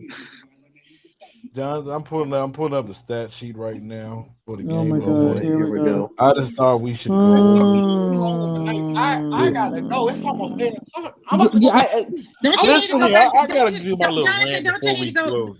Jonathan, don't you need to go back to take your nap? Don't you need to go Yeah, back? I gotta go back to bed. I woke up for this show. You sure did. I think you need to go That's back to bed, fine. I'm Jonathan. going Let's over the go. stats. All right, I got it pulled up. Let's pull this up. Oh my God! Yeah, Mr. I don't Tony, want to even hear. Mr. I don't want to hear Tony, the stats. even brother Tony gotta admit that he did not expect King James, LeBron James, to play this good in year 19. Cause you call them the nursing home, the old geezer's house. You call them all. They But no, they are the old geezers. Just y'all turned into a talked the Lakers show whole all of a 2 hours. sudden. Now it's my turn. In 38 minutes, he dropped. Let's see how many points. How many points did he drop tonight? Because I know he dropped 37 points tonight. He was 8 for 14 from the 3-point line. Straight balling. Okay. 13 Okay. rebounds, 7 assists, 7 assists, 2 steals, 2 blocks. He did have 5 turnovers. We got to clean up that up, LeBron. You know you got to be better. You got to be better. But you know what, Jonathan? It's not about age. It's nothing about age. Nothing. You know what it's about? We need to get Russell Westbrook out of LA. It's time for him to go. No, Freddie. Now you admit to it. Can we let him go for a bag of chips? A bag of chips? Oh, Freddie, my can I ask you 2 questions? I have 2 questions for you. And I have 2 One, answers. what does it mean that the fact that as a franchise, as a team, that y'all have to depend on a man that's been in the league for 19 years? This man is like 138 years old to have to still carry you to win a game. And two, y'all, you even said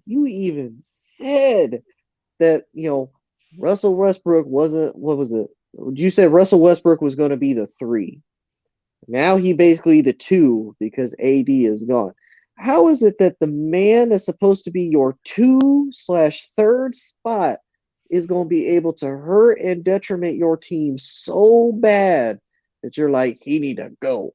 Like, when has the 3rd string guy ever been so bad you got to get rid of him because he's so toxic to the team? Can I answer that question? Yeah, I'm done. You follow me. It's because for years, and I want to give it a public apology to Kevin Durant, because Russell Westbrook had fooled.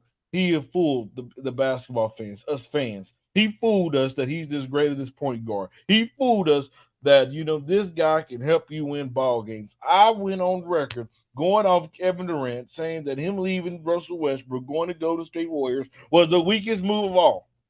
But Kevin Durant, I see why. Because you can't win with Russell Westbrook. All he cares about is his numbers. All he cares about is getting triple doubles. He's a great box office guy. He can fill stands. People love the guy. But he cannot win basketball games. He hurt the Lakers' chemistry. He came in. Yes, he fooled the Lakers. He fooled the Lakers and LeBron James, because LeBron James has something to do with this man being here. But here's my other question, though, real quick, Freddie.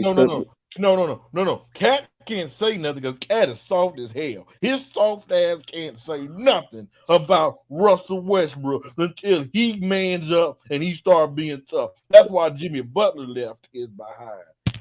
But here's my question, though, real quick, Freddie. How, like I get it if Russell Westbrook wants to pad his stats, but how come LeBron can't figure out how to make both things work? Like how can he not figure it out to get Westbrook the stats that he wants and get him to win? Because we've seen Westbrook carry OKC into the playoffs, albeit they were like the bottom seed, but they carried him in there. He got the Wizards into a play-in game, and even the playoffs. Like I don't understand how they can't manage to make both work with Russell Westbrook to be able to pad his stats and then be able to win.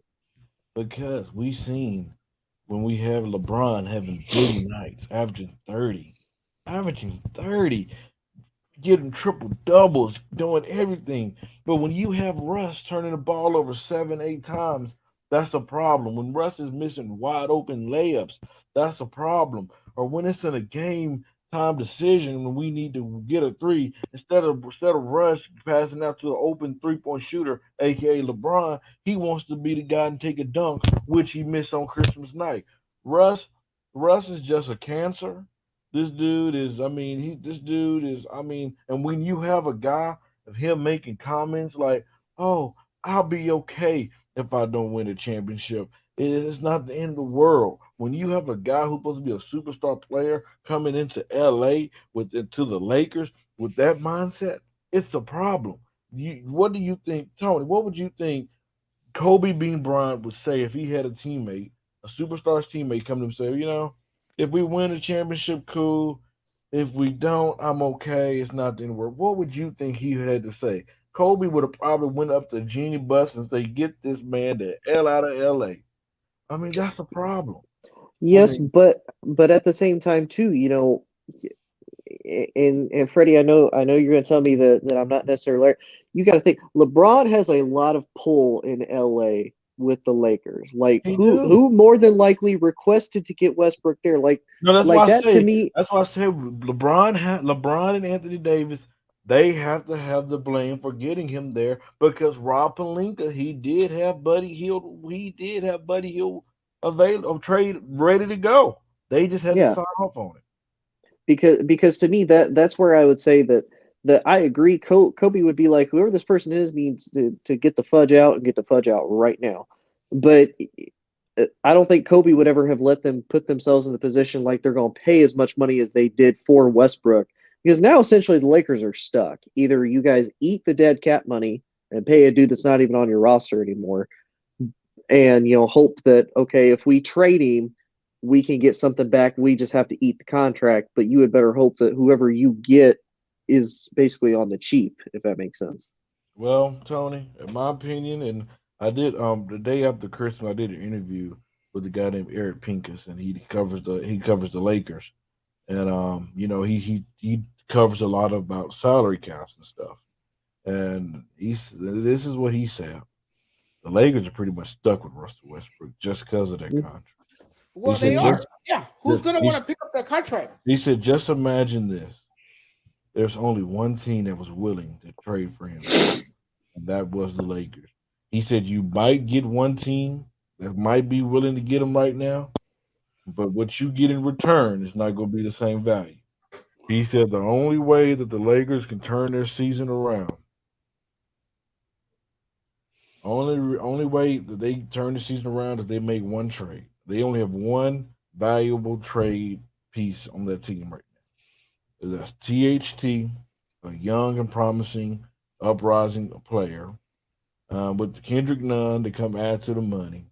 He said you can either get a Miles Turner from the Indiana Pacers or Jeremy Grant. You can throw in a couple picks, whatever. But that's the only way that this will work. But I mean, man, 2021, the Lakers need to hope that they can get out of here fast, quick, in a hurry, so they can do a rebuild. And I mean, and don't get me wrong, let's not act like this team has not been 100% because they haven't. They've had the most difference. They've had, and listen to this, Jonathan. We're talking basketball. We got to be objective. We've had the most. We've had the most different starting lineups in the NBA. 18 in the NBA this year. We came in the season with 4 or 5 guys out. LeBron went on a 10-11 game absence because of his injury. He got suspended. Then we have 4 or 5 guys in COVID protocol. So it's not time to panic as of right now until we see this roster at 100%. Now, we at 100% and we still losing games, then it's over. It is over. It's all right. I hate to say it like this, Freddie, but it is over, man. It's So over. It's over. The Lakers are digging themselves into a deep hole. They're losing to everyone, and at some point, it's going to be hard to climb out of that hole, Freddie. I mean, there's only so much losing you can do. So, John, let me ask you a question. So there's no way the Lakers can turn it around when they get everybody healthy. It's not possible that this team can finally get chemistry on the court. No. So we're not gonna act like when LeBron was in Miami the first year that it took time. Because you know what, in order we're not gonna act like this is not a brand new team that have barely been on the court together, Jonathan. Just Yeah, let that sink in. Let that sink in. I'm letting that sink in, Freddie. But you gotta realize this season is not salvageable. It's not, because look, I mean, you don't have to have all your healthy parts, because look, you have other star players on this team, so that's not an excuse that's gonna fly with me.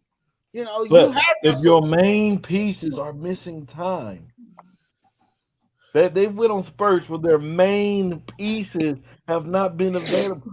This Laker team has. I'm gonna tell you a stat, Jonathan. I'm gonna tell you a stat. This Laker We team have not seen this big three. Has rarely shown up to play any defense, Jonathan, though, Freddie. Jonathan, and you know, that's Jonathan, been, calm down. We have not seen this big three play more than 10 games this year. But Freddie, at the same time too, lapses on defense is continuing to hurt this team more than it's helping them. It's harming them more than it's helping them. It's like any sport, any team. It doesn't really matter what the sport or what it is that you do. It's all about the next man up mentality, and you have to plan and be able to win and move. Like that's why I don't take the injury as an excuse thing. Like you have other players that have to step up. Like every team has injuries. Every team goes through with it. Like look at okay. How you respond? Hold on. When I talked to that reporter on Sunday, he mentioned this one thing. Look at Russell Westbrook contract. Break it down into 2 years. It's about $45 million a year. Okay, you divide that by 4. That's about what, 10, 12 million. You know that the Lakers could have got solid rotational pieces, but instead they wanted to go star heavy. So what does that mean? You do. You go in the minimum contract phase, and that's what they did to fill out the roster. He said this team cannot go without injury. This team can't go with COVID like the Golden State Warriors, like the Phoenix Suns, because they have depth. They have solid role players around them. This Lakers team don't. So again, I mean, the only solid role player they have is what, Carmelo Anthony, Malik Monk's a solid 3-point shooter. But other than that, everybody else, and they have to depend on Russ to give them the ball. Everybody to depend on LeBron, AD. This team is built from the top. They're not built at the bottom. And that's why I say it's just like Tony's Dallas Cowboys defense. They've been decent all year, but they've looked more elite of late because they are at full strength. They brought DeMarcus Lawrence. It's like, whoa. So that's what I'm saying. If this team is not at full strength, we haven't seen this team yet until we see them in full strength. That's all I'm saying. Well, I mean, I get it, and I get what you're saying, but if you want to compare it at least to the NFL, then you have to look at a team, say like the Baltimore Ravens. They're down their starting quarterbacks, they're down, starting defensive backs, they're down their starting running backs, and they've managed to win. And the same thing. Imagine if they were healthy. But again, that's not the situation. That's not the situation, though. But the Ravens are still managing to win and overcome it. And again, it's not like the Lakers are the only team that have this. Every team has this. Like that's why I don't give an excuse for it. The Denver Nuggets are missing key players, and where are they ranked? They're losing. I mean, it's happening to everybody. But that's why I say until they find their solid starting 5. And this big 3 play more than 10 games, we can't judge. We don't know if it's not going to work. Now, I will say this. You're still clinging on to the Lakers. When I say this, I'll say this. Hold on, you still won't let go of the rope just yet. Hold on, Jonathan. When AD come back, and if everybody's there, and if we play up to the All-Star game, 10, 15, 20 games, and we don't go on a run, we don't see improvements, then we can say, okay, it's done. It's over. We need to see more time. I've heard, the other day was the first time they practiced in a while.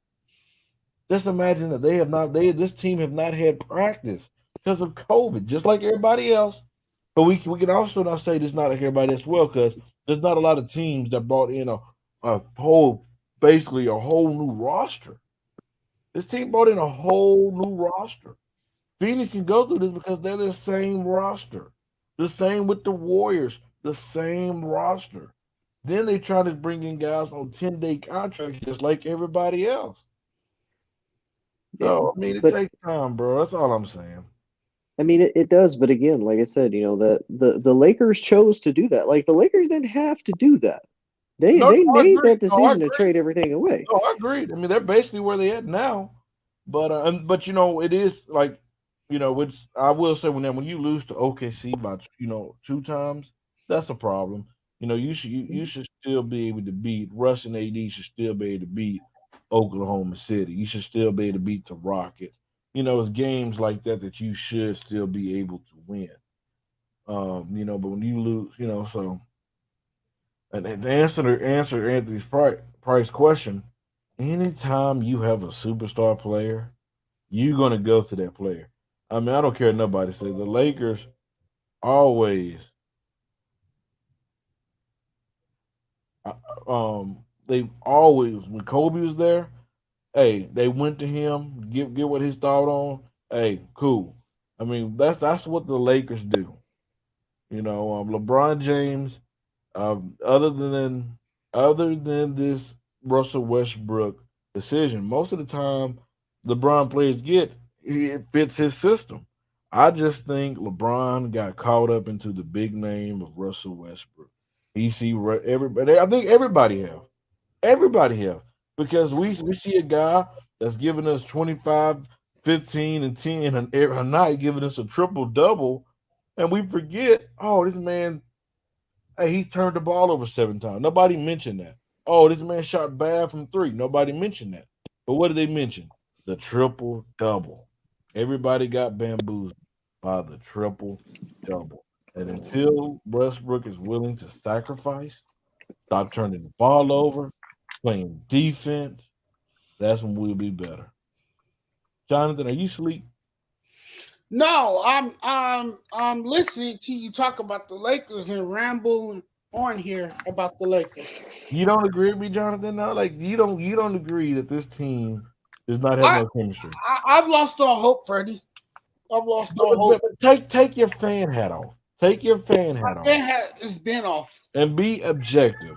And just think about I'm being objective. Hold on. I'm gonna try to break it down this way. Think about a team. Hurry up, because I gotta go soon. And bring in a whole new roster.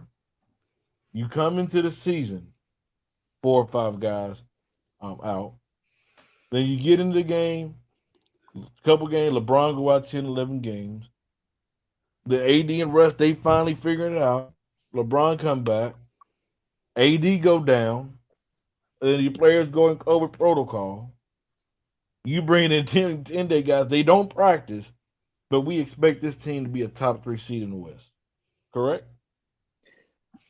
Because I mean, it's because you got to. No. That's what we expect, right? It is because you have to think about the names that you brought in. You have LeBron James, you have AD, you brought in Westbrook. Just about names. Yes. Okay. Because that's again, what the Lakers basically did. They put a bunch of names together. They didn't expect to be missing pieces like this time of the season. No, and nobody ever does. But again, the Lakers brought in just big names. They obviously weren't worried about chemistry. They were worried about bringing in big names. That's why they got tell me, Freddie, from an objective Lakers standpoint, can you tell me with an honest to goodness, that it was smart to bring in like a 38-year-old Carmelo Anthony? Yes, because Carmelo's been balling. Like, let's not get it twisted. Melo has been balling this year. So do you think that if you guys got rid of Westbrook, that would solve all the issues? That even with everybody else that you brought in, that Westbrook is truly the only weak link that you have? I believe if Russ leaves, with Anthony Davis that healthy, we can finally see Anthony Davis go back to that first year AD. LeBron's gonna be LeBron. those guys create opportunities for everybody else on the court. You know, because we won the championship. Go back to the championship. We didn't really have a solid third guy. Everybody tried to make Kyle Kuzma that third guy, but he was very inconsistent. So, but we seen the big two play great together, and that's where I think the Lakers made the mistake in going for the big name. You know, sometimes when you try to mess with something, you can mess it up trying to get too big names. And I think that's where they made the mistake because we seen Bron and AD work together with a bunch of role players. We've seen that. But I see the big three play together at times, and Kendrick Perkins said this as well. He said, AD's running around there like he's the third guy. He's going in there. They not feeding him in the post. They not getting him separated. And then that's the last thing I'm gonna say. You look at the starting five. You have Russ, non-shooter. Avery Bradley, non-shooter. Dwight or DeAndre Jordan, non-shooter. Bron, he could knock it down, but he's not Kevin Durant. So that's three guys you surrounding Anthony Davis, who a guy that needs space that can't shoot. I mean, it's a problem, and it starts with Russ. I'm not saying that he's 100% the problem, but he's majority of it. Well, and here's my other question too, because you guys knew when you got AD that health has been an issue for AD for pretty much the entire time he's been in the NBA. Health has been an issue. So you guys kind of knew that you needed some type of basically insurance or backup for AD. Right. And I'm assuming that's what essentially y'all got Russ for, or Melo, whichever one you want to put in that. Yeah, I agree. So I mean, again, that's why, to me, as more of a casual fan looking at it, and I don't know if Jonathan feels the same way, that's why there were more expectations for the Lakers, because everybody knew, okay, AD's probably not going to be there for the entire year. Like, AD's going to miss some games because he's going to get hurt. Right. How can the Lakers make it work with the players that they chose to go out and get? Right. Because when you get a player like Westbrook, because that's the other thing too. People expected Westbrook to be better than what he has been, like to at least again keep the Lakers in contention. Not saying he got to go out there and be perfect. Not saying the Lakers are going to go out there steamrolling people, but be better than what they've been. And his homecoming hasn't been what everyone dreamed of. And then there's a problem when you hear. Did you guys hear him the other night that he said everybody expected me to be average 20 points, 15 rebounds, 15 assists? No, we don't expect that. We expect you to come in and be a guy who's not turning the ball over 7-8 times. But that's been his career, though. But guess what? Known for turning over the basketball and not playing any defense. But you know what, Jonathan? You know what my expectations was for Russ going in the year? It wasn't. I was one of the ones that said that he would have averaged 20 points this year, because I expected him to be a guy to take that third seat, a guy to come in there and help Bron facilitate, help Bron cut on screens, pick and roll and stuff like that. But this man is about to literally average a triple-double this year. And then I'm going to say this: when you take the third seat, we've seen a Chris Bosh, who used to be a monster, become a spot-up shooter at the three-point line. We seen Kevin Love, who used to be a post-up guy, who can average 20 and 20 when he was in Minnesota. But what did he do? He lost weight, went to Cleveland, and stood on the three-point line. That's your third option. You have to take a seat back. Until he does that, they will not work. They will not work. Just think about this with LeBron, AD. This man is about to average another triple-double. Yeah, but to you, Freddie, since you're the Lakers fan, to you, what should the Lakers do?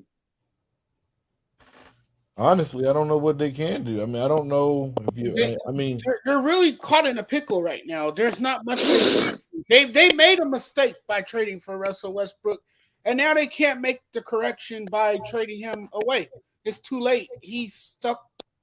He's stuck with the Lakers. The Lakers are stuck with him. I mean, they're just gonna have to ride it out and see what happens.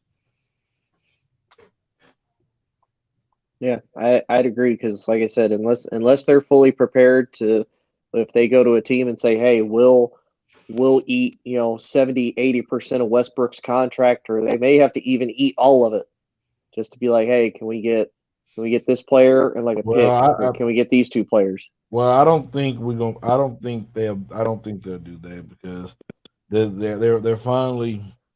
I think what's best for them right now is if you could trade THT for another guard, maybe like a I know D Rose is hurt, but if you can get your hands. But then if you do that though, you're giving up more of your future.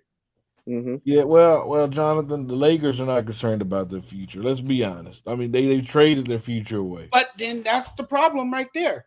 Well, they got to figure out what they're going to part. Because I'm gonna tell you this: if they win the championship, one championship with LeBron in LA, it's been a failure. It's been a failure.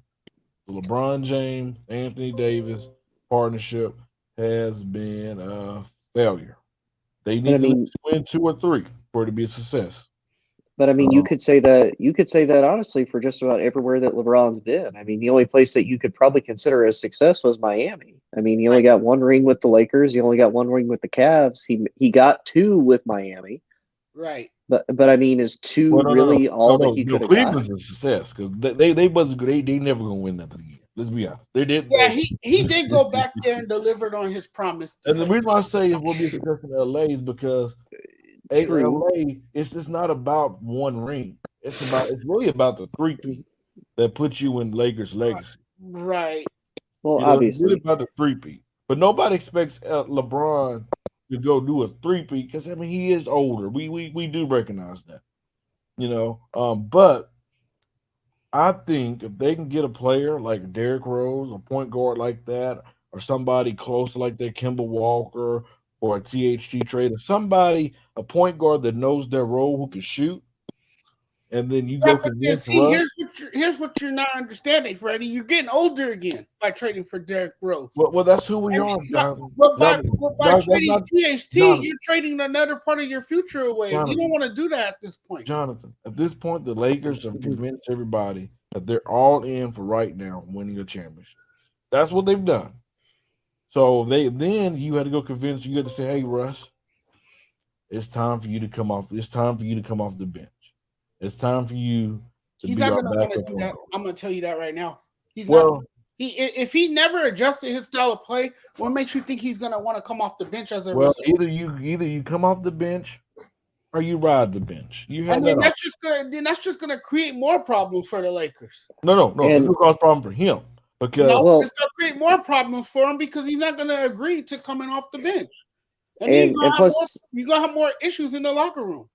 And plus, again, from a business perspective, because you're paying him whether he plays or not. Right. Why do you? That would be like me going out and buying like a brand new like Cadillac. Well, maybe not brand new, but like a 2015 Cadillac with like 40,000 miles on it, and I'm paying like $600 a month for a car payment, and then saying, you know what that's going to do? It's going to sit in my driveway and look real pretty. Well, that's fine. It's just the question's going to be. So then the Lakers will be in complete disarray. They'll really be in more trouble at that point. Well, not if you win in basketball games, you won't be. Because if you can get a point guard. You can't ask a stubborn Russell Westbrook to come off the bench. It's not asking. It's not asking. Your coach not going to ask you what you're going to do. Hey, what you think about this? No, Frank will say, hey, this is what's best for the team. This is what's best for the team, and we're going to make this, we're going to go in this direction. It might be best for the team, but it definitely won't be best for Russell Westbrook. I'm telling you. But it's not about what's best for Russell Westbrook, John. It's about what's best for the team. But Freddie, you basically said that in your own way already. Russ isn't willing to change his style and what he does. So obviously Russ don't care about the team. He can be like, I don't care what's best for the team. Right. He might decide to sit it out like what John Wall is doing in Houston. And that's fine. And that is okay. Sit down. Or Or what if he decides to retire? Y'all still have to pay him the money, and he Okay, don't that's even have fine. to go play. Well, And that's we fine. all know what happened when we had Brian Grant, right? That's fine. My thing is, if we can trade for a guy that can be a If you trade for somebody, please get Buddy Hill. I'm just gonna say that. He's young. I'm okay with that as well. You know, Buddy Hill, I would get a like. guy like that. I would like an Evan Fournier, a shooting guard. He can score. Hell, I'll tell you what. I'll send Westbrook. I'll send him to Brooklyn. Brooklyn, you won't Russ? The Knicks are not gonna want Russell No, Westbrook. no. I'm talking about the Brooklyn Nets. You want Russ? Give us Patty Mills. I'll take Patty They're Mills not gonna over do that. Russell Westbrook. They're stupid No, if they do because that. why? Because the Nets Nets see are the same stupid, issue. right? I understand that, but I'm just saying I would rather Patty Mills over Russell Westbrook. Then the Nets will really be Okay, Freddie. Now,